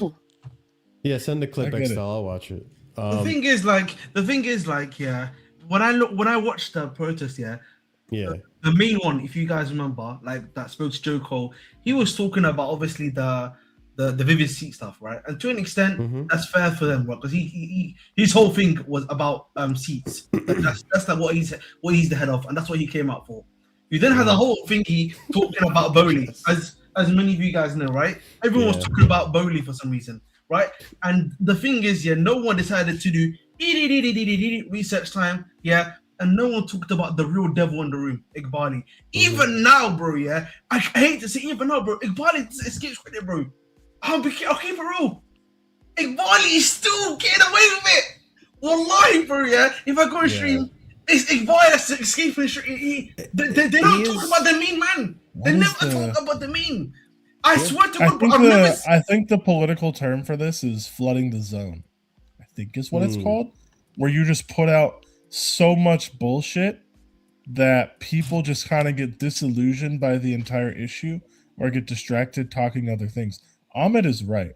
The real criminal is still sitting right there, and no one is talking on about his throne. But like with all the briefs and all the leaks and stuff, right? It's like the kingpin. It takes a second to tell a lie, but it takes you 10 minutes to disprove it. Exactly. So they can just lie and run agendas and put all that stuff out there. People will talk about all of these things. They'll insert the next puppet manager. It'll probably go poorly because our team's not very good at the end of the day. And like Rosenior having waves and a nice pair of glasses isn't going to change that. So, like, I'm not sure that works at Chelsea, PR. Yeah, like Potter tried to get trim. I'm not sure the the little weight thing gonna be sorting out the lads. Potter went and got a trim, and then we had 5 wins in the next 6 months. So like, I just don't know if it matters, So like, we'll be back here again, man. It is what it is. Yeah. For those of you just tuning in, by the way, smash up the like button. Over 150 of you in the building. Be sure to slap up that like button. Happy New Year, even though it might not be so happy for you as a Chelsea fan, but smash up the like button, hype up the video if you have some hype points, subscribe to the channel, helps out the channel tremendously. We are trying to get to 5K. Let's go, man. Let's go to 5K. We're here reporting as much news as possible. And to catch you up, this is a quick summary. Sky Cavan and Ahmed, I want you to say your point. Enzo Maresca decided to step down as Chelsea head coach because he felt his position was untenable. Chelsea are considering making a change because of poor recent result, comments made by Maresca in the media, disagreement with the club's medical department, and report reports linking their head coach to other clubs. Chelsea announced in New Year's Day statement that they had parted company with the Italian manager. Maresca had several disagreements with Chelsea medical department about fitness and availability of players during his time at the club. From Chelsea's perspective, they were only disagreements about detailed recommendations from the club's medical and performance departments about player workload, and they were not anyone interfering in the head coach making football decisions. Regarding reports linking Maresca with other clubs, he and his agents are believed to have informed Chelsea about interest from at least 2 Champions League clubs in recent months. At the same time, they made it clear that Maresca had no intention of leaving and he was willing to discuss a possible contract renewal. As Maresca was already tied down to a long-term contract until 2030, which had only been signed in the summer of 2024, Chelsea were not willing to give him a new deal to stop talks with other clubs. Meanwhile, the mystery of what Maresca was talking about with his first 48 hours comments can be solved once and for all. Maresca was talking about the disagreements with the Chelsea medical department about managing the minutes played by Reece James. Chelsea's next head coach unlikely to be Oliver Glasner, Fabregas, Iraola, or De Zerbi. Liam Rosenior is the leading candidate. His potential appointment is likely to depend on Strasbourg finding an adequate replacement. They are playing Nice on Saturday, and the French season restarts after a short winter break. Rosenior has previously turned down interest from Nottingham Forest, Bayern Leverkusen twice before and after Erik ten Hag. You know what it is, bro? The other point I want to make quickly before I go Where'd you send it, Extel? Before I go on camera mode quickly, because I'm gonna eat a little bit before I go into my before waffle and also talk on here. Yeah, is that again? I think the thing with Egbhali, yeah, is that whilst you may hear 1 or 2 or 3 accounts obviously being spoken about, bro, yeah, like, bro, I've heard more about the sporting directors. I've heard more about Bowley than him, bro. That's the thing. So yeah, like Bowley takes a lot of the. Bowley takes a lot. Stanley and Stewart take a lot, right? The whole Blueco thing takes a lot, but not Egbhali. The most, to be honest, yeah. I'm sorry, the manager, but you know what I mean. They talk about Blueco. Whenever they talk about Blueco, bro, it's more so one guy out of Blueco, bro, not the other guy, bro. Yeah, and it's again like, if we're gonna look at this whole thing, and I think most of the Chelsea fan base, I want to say maybe like 99% of them, it looks like a lot of us are in agreement that the issue stems much deeper, and it's Egbhali. So, I saw this. I saw this earlier. This is Rosenior when he was a panelist, Extile. I understand. The last time Todd was like kind of in charge was like the first year, and then after that he like dipped, didn't he? And they went to Egbhali. I think Egbhali was like, "What are you doing with my assets?" and took it from him because he's a majority owner. So he made it so much better. Mm-hmm. All right. Well, anyway. I hope you're happy with Rosenior because that was the option. Like, again, I understand to the best extent that I can wanting to sack the manager because you have no other choice. You can't change anything else. You can't change the whole entire team. You can't change the board, and you can't change the ownership. So the only thing you can change and hope for good results is Maresca. I get that. You change sport directors too? Very unlikely considering they just got a new contract, Chris. So it was very unlikely. But what people don't understand is that sacking Maresca didn't mean we were now free to make a decision on all these other options, which there really aren't that many candidates if there really... 1 second also, Marshall. There was a good point I want to add to your point, actually. Yeah. The other thing is, guys, realistically, is the protest going to work at Chelsea as well? I hate to put it like this, yeah? Evenly, because these guys have shown they don't give a shit, bro. We seen. Listen, you saw the way the fans were backing Maresca. Remember, when you started hearing that after the last 48 hours comment online, right? I don't know how it was like in the stadium for him, right? But again, they still said, "Fuck Maresca, bro. We're gonna sack you." Mm-hmm. So you have to think about. That's the one thing you have to think about too, bro. Is it like I hate to be that they be down and saying let's not go to protest. I'm here for protesting, but we also have to think about. Is it going to be effective against these guys, bro? Because for me, there's also egos involved there, right? Do they really care? I know. I think CFC M3 makes a good point if it will hurt their pockets. But the thing is, I don't think you ever see a fan that wants to hurt the owner's pockets, bro. That's the unfortunate part, because unfortunately, M3, not many fans are like us who are viewers of consumers of content, like what I'm doing here, or us in the panel. Like, and Ahmed can attest to this. Scott can probably attest to this. There's a lot of fans that are just basic casual fans, no pun intended, of the sport that don't know what the hell is actually going on within the management, that are like more than happy to go to Chelsea. You know what it is? The problem is there, and I think this is kind of the way. I don't know if this is the way it is with all Premier League clubs, probably is, but this is the way of our club. For every fan that won't turn up, that will like do this in terms of not paying for tickets, not going to games, there's another fan who will take their place, who will happily take their place. And a lot of those fans are probably fans that are more tourist oriented, that don't understand what's the situation internally is. You know what's funny? Me and you had this argument, Marshall, before the protest occurred. And then what I said? Yeah. And I was saying to you, I've seen no point in the protest, because when you're an international club like Chelsea, when you're in London like Chelsea, bro, you can say no to the ticket, bro. There's 10 people already in the line. Yep. It's the same thing. Go ahead. They have plenty of people that are more than happy to fill in the seats that don't get filled in from the match-going fans or the hardcore. And I think there's only so much, to an extent, like, yeah, it's nihilistic. There's only so much you can realistically do by hurting their pockets. And probably the most effective thing you can do that they could see some, dampering in is probably, stop watching or paying for services to watch the game. So stop, feeding into, and listen, I don't advocate for anything, but hey, wink, wink, nudge, nudge, check out the Discord. But,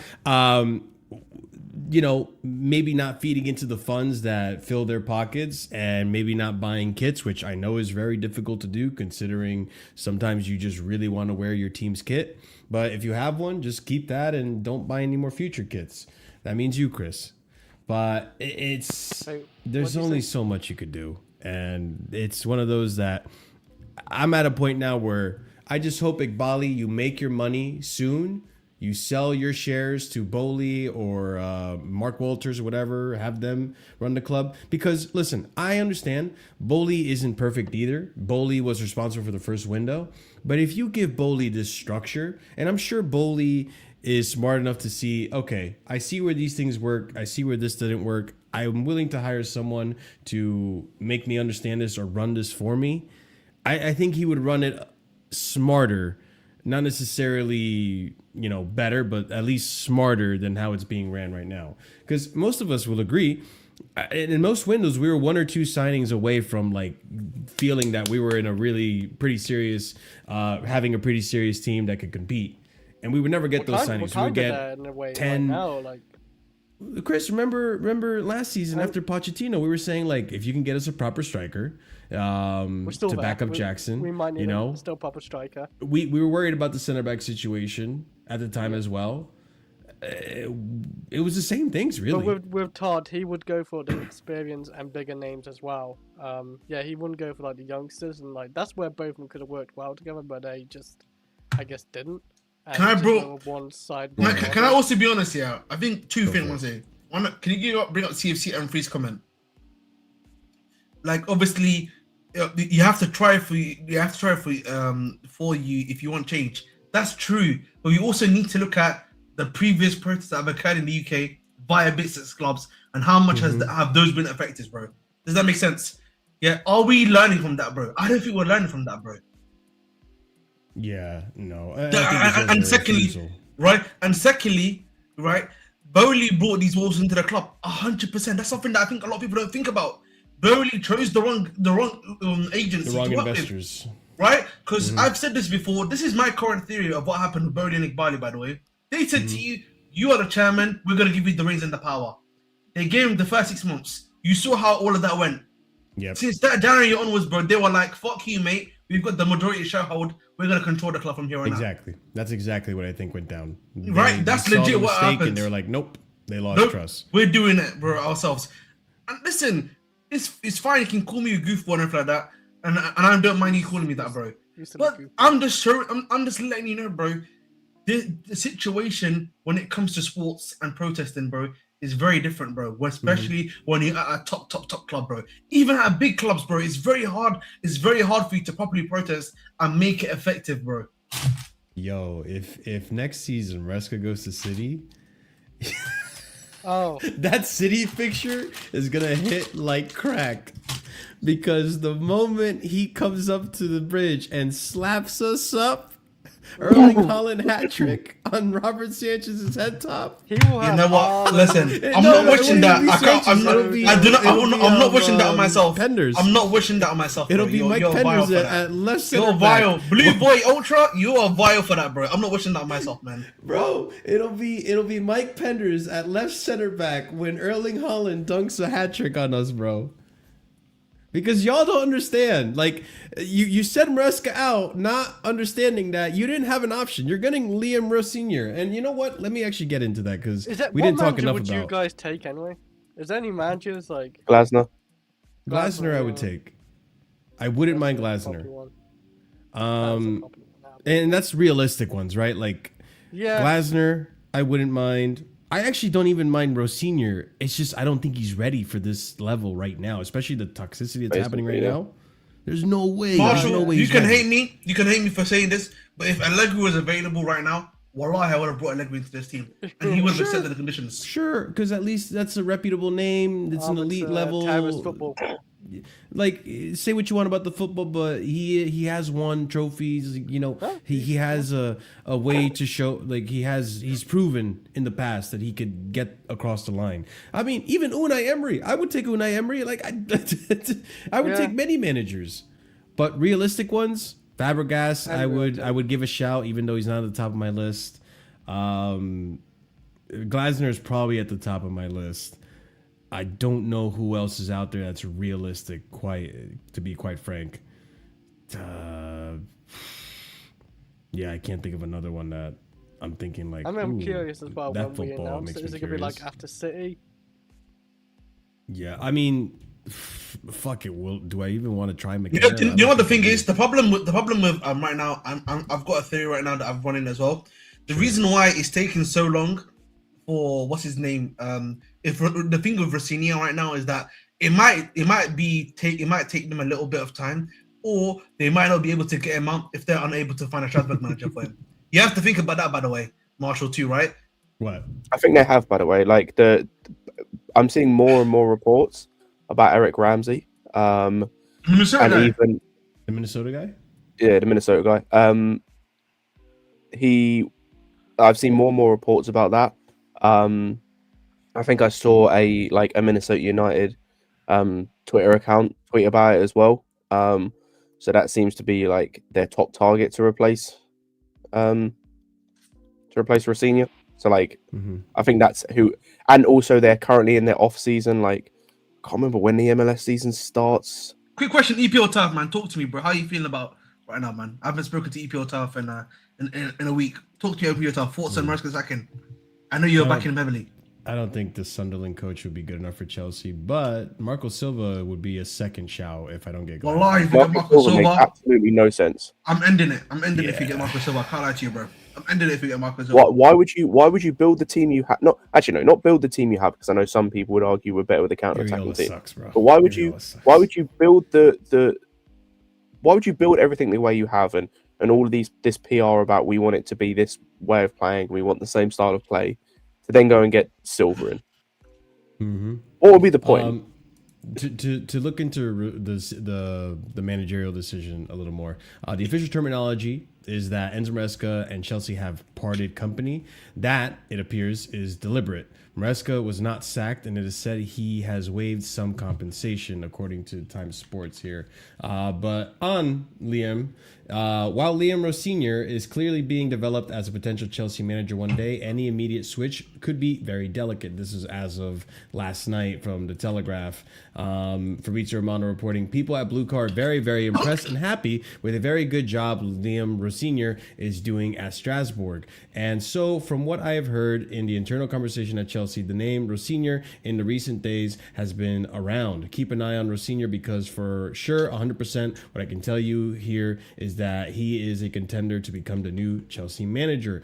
Chelsea's next head coach, unlikely to be Glasner, Fabregas, Iriola, or De Zerbi. De Zerbi's another shout I would have given, but it just wouldn't have worked out. He's too fiery, and we know how we have a history with Italian managers. Apparently, Egbhali glazes him up though. Have you not seen the Egbhali videos of him glazing him up? Yeah, no, I've seen it. It's just I don't see, like, you could be friends, but you're going to stop being friends after this job.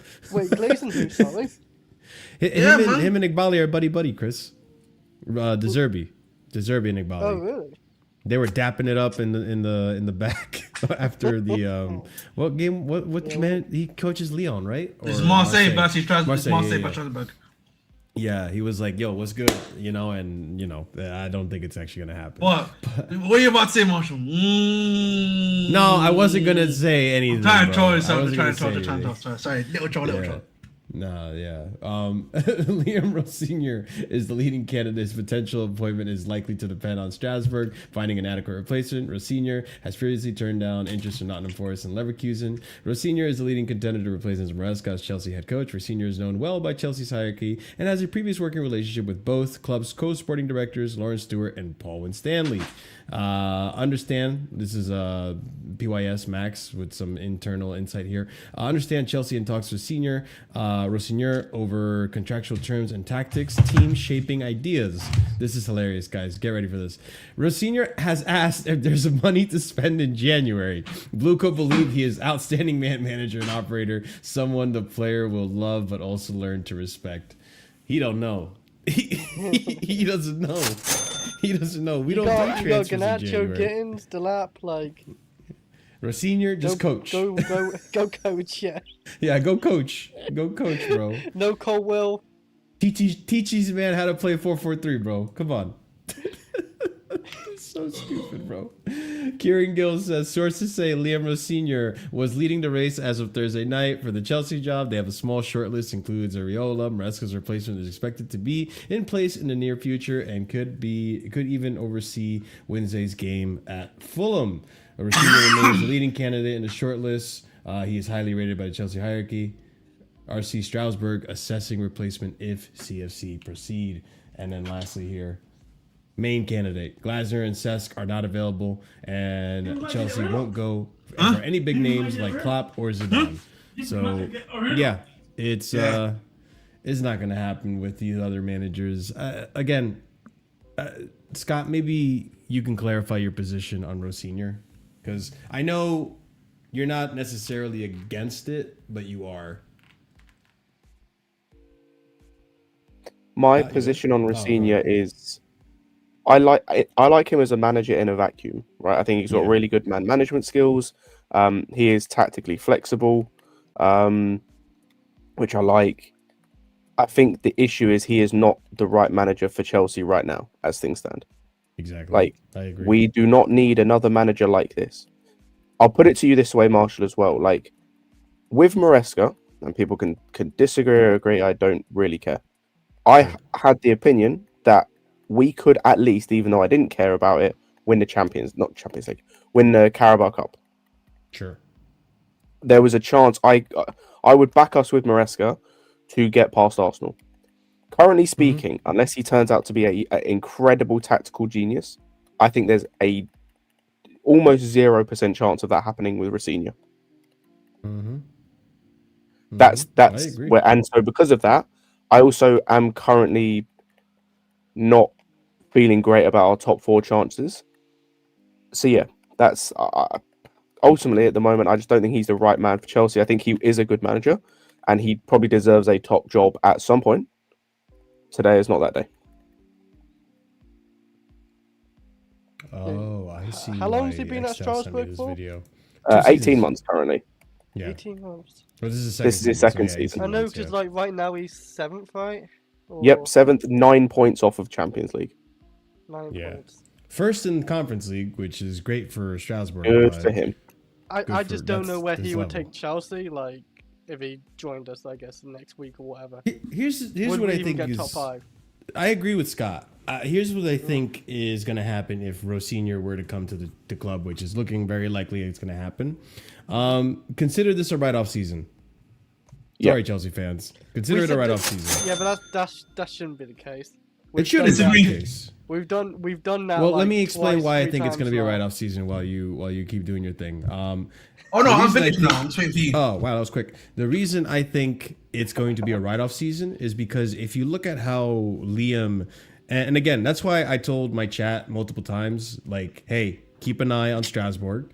They're playing some good football. Like I said it early this season. I said it last season. Keep an eye on Strasbourg. Houdini, Marshall. And you'll learn a lot about what's going to happen with Chelsea and what they're trying to build. Rosenior is very, very tactically versatile. Very tactically versatile. So much so that I think there's a stat. I think he changed his formation 9 to 10 times last season for Strasbourg because he wanted every player to be comfortable playing whatever formation was necessary for the game. That's essentially what we're going to have to do with this team and restart. And if it means losing games just for the sake of the long-term gain, it's a write-off season. Next season, we could talk about potentially getting back into top 4. But I think with Rosenior, it's going to have to be a write-off season. They're going to have to wait to give him time because there's no way they're going to sack another manager in the span of one season. Again, they're not going to repeat their first season. Oh, no again. way. There's no way. Wait, so they're going to have to give him time. He'll be a yes man. He'll sit there and smile and do the rotation thing, but Marshall, he's going to Can you just bring up my Twitter, please, quickly? Sure. Well, we just saw Maresca go, so. Oh, what the heck? Why isn't this letting me add it? Do I have to remove this one? Oh, that's why. Okay. What's Marshall, we still got man them putting up to the TikTok diss track about Mr. Bowley. You know what I mean? I tell him now, 2026, and we're still talking about the wrong guy. We still talking so many people are out of touch.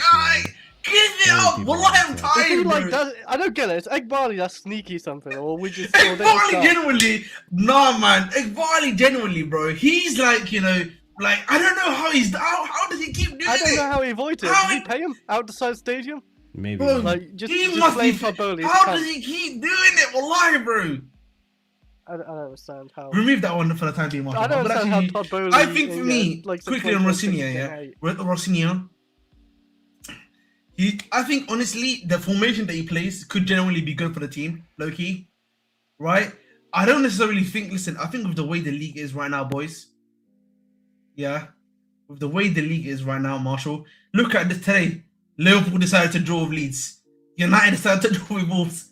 We decided to draw Bournemouth and set the gaffer. You know what I'm saying? It's not realistically. If we can just get a nice little battle patch, yeah, 4 or 5 wins, bro, in a row.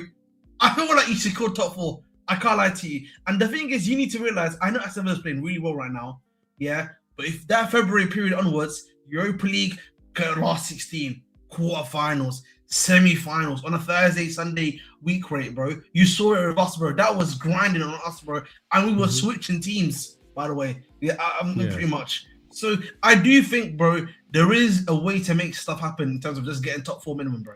I just don't think it's going to happen with Rosenior because the one thing, Ahmed, I would have more chest for what you're saying if right now I look at Ligue 1 and he's in top 4. He ain't in top 4. He's the thing with League, can I be honest with you? But hold on, before you go, the thing is, when you add context to why he's in the position he's in right now, is because now they have an extra game a week in Conference League. And kudos to Rosenior. First place in Conference League, they're doing great in Conference League. That's their level. That's the highest they've achieved in football, which, at least as far as I'm aware, that's great. But if you're struggling in the league, the bread and butter, which is currently where Maresca's struggling, or was struggling because he's no longer a manager, what's going to happen when you now come to a much more difficult league with a much more difficult schedule because UCL is more difficult than Conference League? It sounds like a recipe for disaster. So it's not like Rosenior is coming from a high place. He's coming from a, I'm not saying my job is kind of. I think if Rosenior can correct, I think Rosenior can set the team up right and do something solid. I think if we do that with our team, I think we can get top 4. My personal opinion. I actually at least Scott will be happy because Santos is going to play more often than Enzo. I'll be honest. Enzo Fernandez, yeah, he's gonna listen in this system. He will get exposed because he will be given enough space, enough time to do the passes that we all want from him, yeah, to do all that sort of thing. And if he don't do it, bro, that's what I'm the other saying. thing too. Wait, when he got sacked from Hull were in Championship or League One? No, they were in the Championship, bro. They were close to getting into. I can't lie to you. The second was very harsh, by the way. A lot of people did not. Yeah, I remember we mentioned that. Were they close to qualifying for Premier League? They were basically close to the playoffs, which is to qualify for the Premier League. And that was the same season that Maresca won that league. Yes. Big difference there, people. Rosenior didn't win the league. Maresca did. Right? I'll be honest though. The inexperience is staunch. I'll be honest, man. Having a season at Strasbourg could help him out. Yeah, maybe. But I don't know, man. I just don't have faith because it's not like he's flying high with Strasbourg necessarily. The thing is, yeah, I forgot about a lot of people talking about what's happening in the summer, right? And I think there's a good, obviously a good point to have about what's going to happen in the summer, everything of the sort and related to that as well. And I think for me, a lot of players, I'm going to be honest with you, Caicedo, new agent, Enzo Fernandez, new agent. Still hasn't re-signed, by the way, Caicedo. I know, but even before he re-signs, he's got a thingy deal. Cucurella, 2 years remaining on his contract. Reece the Beach James, 2 years left in his contract. Don't get triggered, Chris. Listen, we know the usual flip's about to happen coming soon. I'm just saying, bro. Getting top 4 is generally a necessary requirement, bro. Mm-hmm. I'm gonna keep it real. No, it is. It has to be. It has to be. I do not want to go back down the path of Potter. I don't. I really don't. I don't think it's gonna be Potter, bro. I don't think he's that bad of Potter. I do think he's a good manager. I'll give him credit for that one, though. The last time we sacked a manager mid-season, that was the last time. Though. I'll be honest, man. Potter coming in, he was the whole of Potter. He actually had a good start to the season. If you remember, I went to put one of Potter's first UCL game. Remember, the UCL game that I talk about. Remember the UCL game that I talk about? Wait. I'm thinking, yeah, like wait, how much? Wait, a good start. Yeah, remember the AC Man 3-0 that I watched that I always talk about. Yeah, it's the first game I can remember. Remember the £34 a month ticket? You know what I'm saying? Yeah, now I'm paying fucking 75 quid. You know, I took 75 quid for my ticket, by the way. I almost slapped someone. Hey, you got your money's worth, man. You got the boom Maresca sauce. Oh my! Oh, man. I can't lie to you. This is the match day program that's at Maresca. How much do you think I'm getting for this one, low-key? How much do you think I can get? This is my lineup chat. You gotta wait until we don't have the Club World Cup badge anymore, and the price of that shit will go up. You see what I'm saying, bro? I hear you. The thing is, yeah, I can't even lie to you. This stuff, the CFC stuff, yeah. If I speak, look at even the badge. Americanization going on. No, but on a serious note, obviously, listen. I think Rosenior will be all right. I think Rosenior. That's crazy. That is an absolutely crazy comment. Listen, I think honestly, I think Rosenior will be all right as long as he plays his card right. Keep the tactics simple. If he's able to galvanize the players, I think he will be. From what I've heard about him, he's a great manager, bro. So I think if he's able to galvanize the players, do a few tweaks here and there. Because I think a few tweaks here and there, and I think this team can be quite consistent and do the job. I'll be honest with you, Marshall. We'll see. I have my doubts. I genuinely do. Listen, Chris. All right, Scott, what were you saying? Why does everyone want the doomerism situation? I'm trying to say, let's not be too doomerism. You know what I mean? I'm trying to say, oh, here we go. Ethio Tough. Jackson. How many games Jackson played? Ethio Tough. How many games has Jackson played? Show some respect, please, man. Have some self-respect, bro. Are you not respecting Ethio Tough, bro? I agree about Trevor, though, but Jackson Nation, bro, yeah? Give it up, man. Let's give it up, bro. Please, Aki. Let's give it up, Aki, bro. What were you saying, Scott? I would say the one element we haven't spoken about yet with all of this is the players. All I'm saying is after this, some players, They were already on their last legs. They were on their last chance with me already anyway. They have to perform now. I'm expecting performances.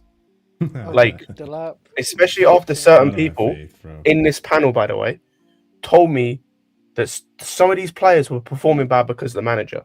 Like, Malo Gusto. Malo Gusto. I better see Malo Gusto from under Pochettino come back. Respect. I thought I was going to catch Malo Gusto and Rosenior. I'm going to be seeing League on Gusto back. Oh my God. League on Gusto, Marshall. You better hope. You better hope it's legal in Gusto. I understand. Wait, bro. I thought Gusto's been pretty good this season. But yeah, no, like I'm expecting Gusto. He has to perform. Enzo Fernandez, brother. One bad game. I forgot to mention this real quickly as well. Yeah. One bad game and he deserves to go. All of these players that were poor, Garnacho. All these players that were performing like Garnacho's getting a chance. He's not getting anything from me after Bournemouth.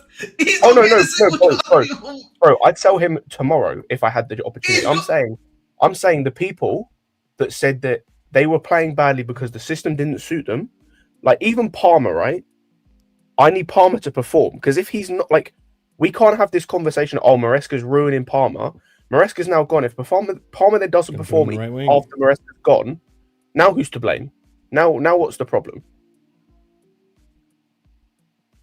So like these guys had better perform. There is no more excuses they have.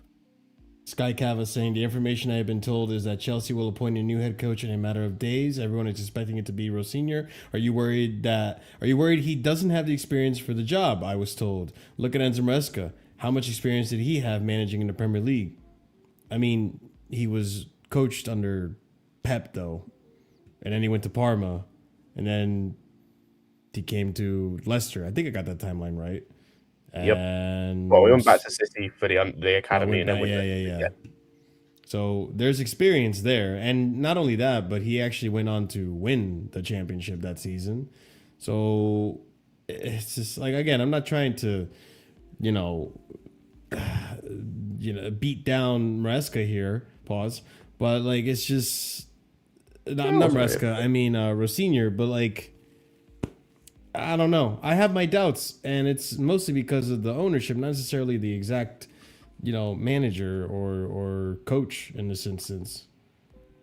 Every quote is rate, yeah, low key. Oh, listen. I got more of it. I'm gonna be honest here. We should be good in the hood, man. We'll be good in the hood, boys. Okay. Trust me. Optimistic Ahmed. I can't lie to you. New year, new Ahmed. And I can't lie to you. Yeah. This book stuff here that I'm reading here from Maresca, he's actually a fraud for this, by the way. What? Oh, I've won the Club World Cup. Let me get my little book. Who's a fraud? This is PR, and you know it, dog. Who gives a fuck if you write a book? Who gives a fuck? I'm accepting this VR because it feels like something like that. Write a book, bro, about winning the Club World Cup, bro. But the timing of this is like, bro, I don't care if he wants to write a fucking from the son of a fisherman to Club World Cup champion. Is just a diet. Maresca was at least a diet Pep. Liam is just a diet Batiste. Oh, money. The fact is that I'm actually kind of worried for Matisse because if things don't go good with Rosenior, and they catch Matisse walking through the streets and mistake him for Rosenior. I'm just saying. Lurifix, big up for the 65. I don't know what currency that is, but big up for the Happy New Year. Happy New Year. In the pitch to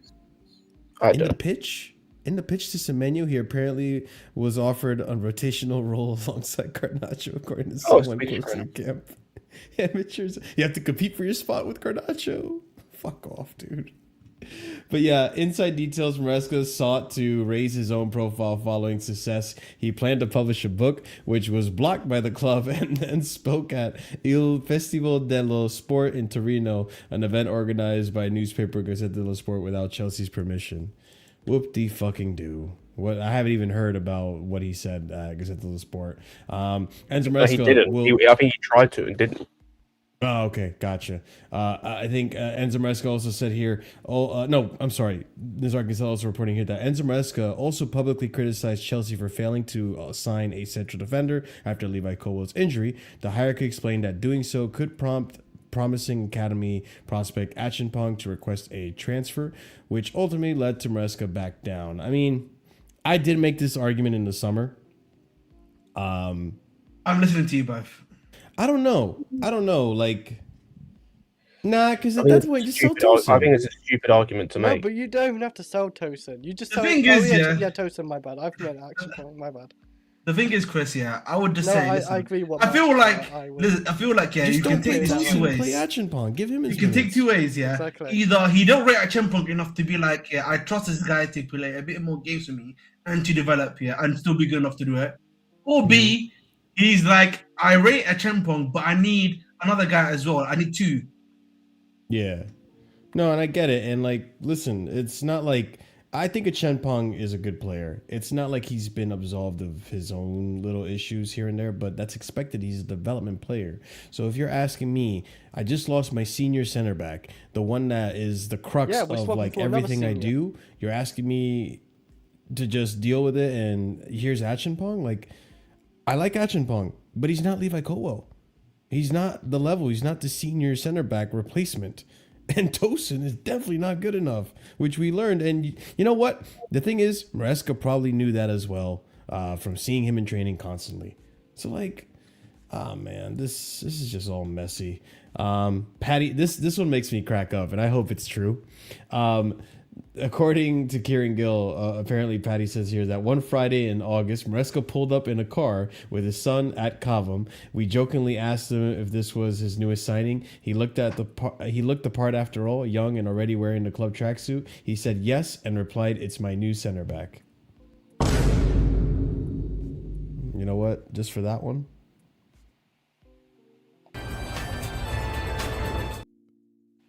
His new center back. Or even this one. Because too young, because not experience, and unfortunately for them, they have been all wrong. All the ones, you know, that they have the truth and they have the answer for everything. So in English, I would say F off to all of them. I'm starting to think more and more that may have been aimed at the directors as well.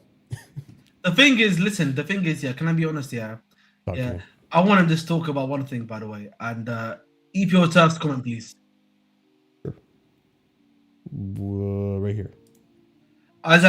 Listen, I've been saying say no to Portugal for a long while, as you know.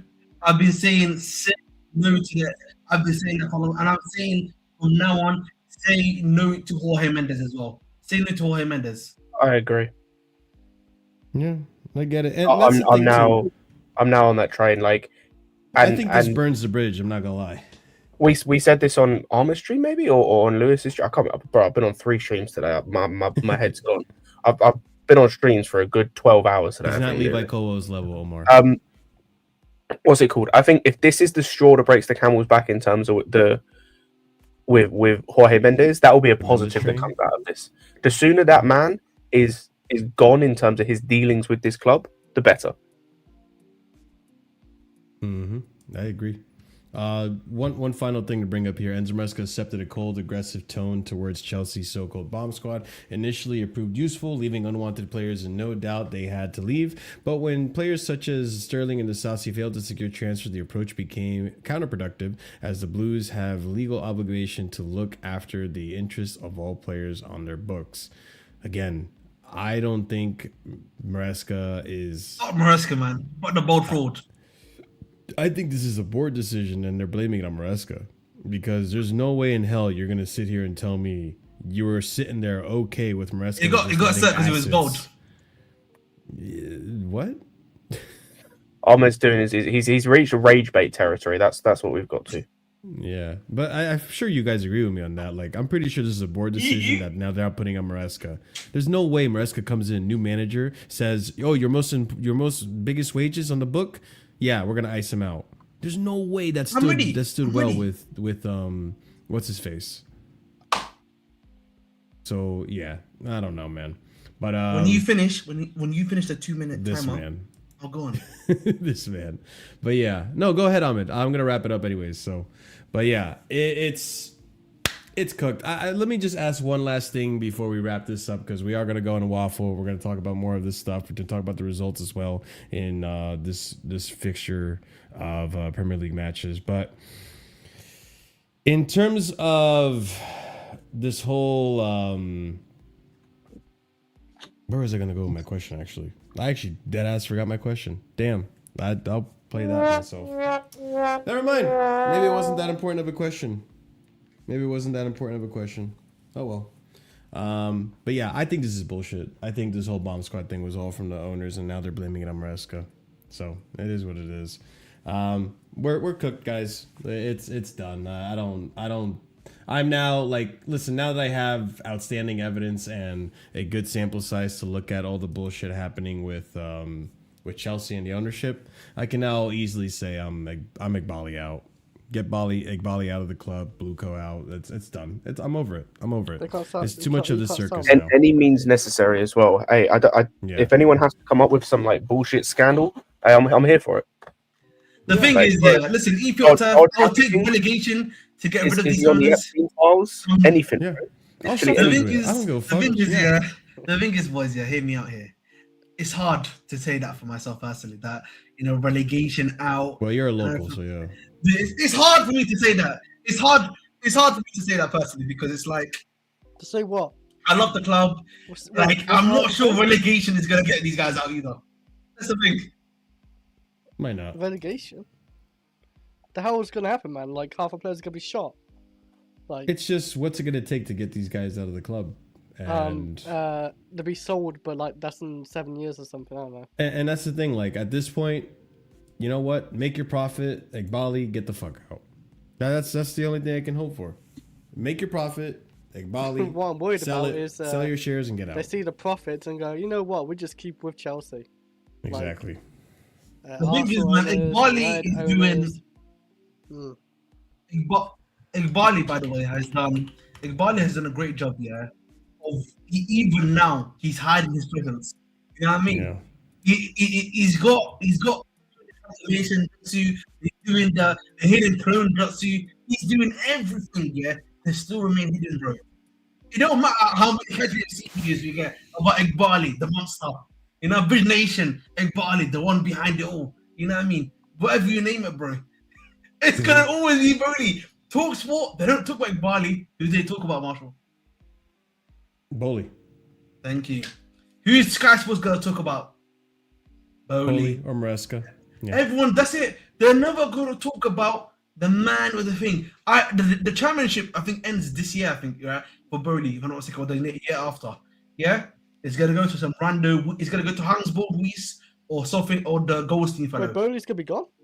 Because it's every 5 years, remember, it's a moving chairmanship that they've got. Oh. Yeah, so it's every 5 years. The next guy's gonna get blamed. Yeah, they rotate or some shit. So the next guy's gonna get blamed. This guy's gonna be the new face of the club, mate. So that's what I'm talking about, bro. Egbhali, genuinely, he's done a job that, you have to give credit for, bro. You have to give him credit for, bro. You gotta respect the game. I understand what you're saying. He's actually better than Trump, bro. Trump, he's out there in your face and everything, and he's doing the craziness. This guy's doing it the opposite way. He's the real one that they talk about. The conspiracy theories, they talk about the real bad guy that's hiding in the halls of justice. That is Egbhali, bro. At Chelsea.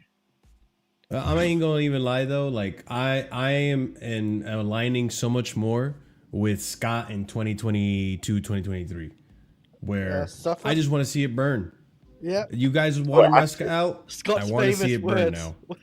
Like, do you know what's bad? And you know what's crazy, Chris? Before you go, Scott, you know what's crazy? I said that yesterday.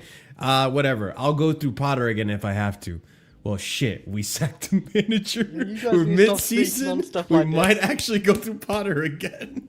I say, what's really bad? I said this on Lewis's stream earlier. We are kind of back there again in terms of the difference between when I said that and I was half joking, half serious. Is I thought the fan base needed to suffer for the greater good of. We just needed to go through it, an experience of sticking with the manager through hard times, right? Mm-hmm. Obviously, I was misguided. It was terrible at Potter. We were awful. Everything. I was wrong that season. We are back there again. The difference is most fans don't They don't deserve laugh you, what we they have to cry. go through. We don't deserve having to go through another season of where we're 12th again. You know, we shouldn't have to deserve missing out on Champions League multiple years as a club. We have to go through that because that is the only thing that's going to get this guy out of and these guys out of this club. That's the difference. It's not a case of like us needing to suffer because it's an experience we need to go through. We're forced to go through it because there's no other choice if we want these guys to leave. Yeah. It's just fucked. Yeah. It's a fuck situation. I've never felt more, just dire than I have today. And you guys know how optimistic I on Lewis and Stream earlier. I am actually getting some level of understanding of what it feels like to be a United fan or an Arsenal fan with the Glazers and the Conkies. 100%. Like when they went through their tough periods. Like I actually kind of feel for you guys. This is horrible. This feeling of nothingness in terms of going forward. I said it. I'm going to keep doubling down. I'm going to keep saying it. We're never winning a major honor. That feeling hurts. Yeah. Knowing we are never, as long as it continues the way it's going in terms of the, how do I word this? Like the model in terms of the way they're using the model, right?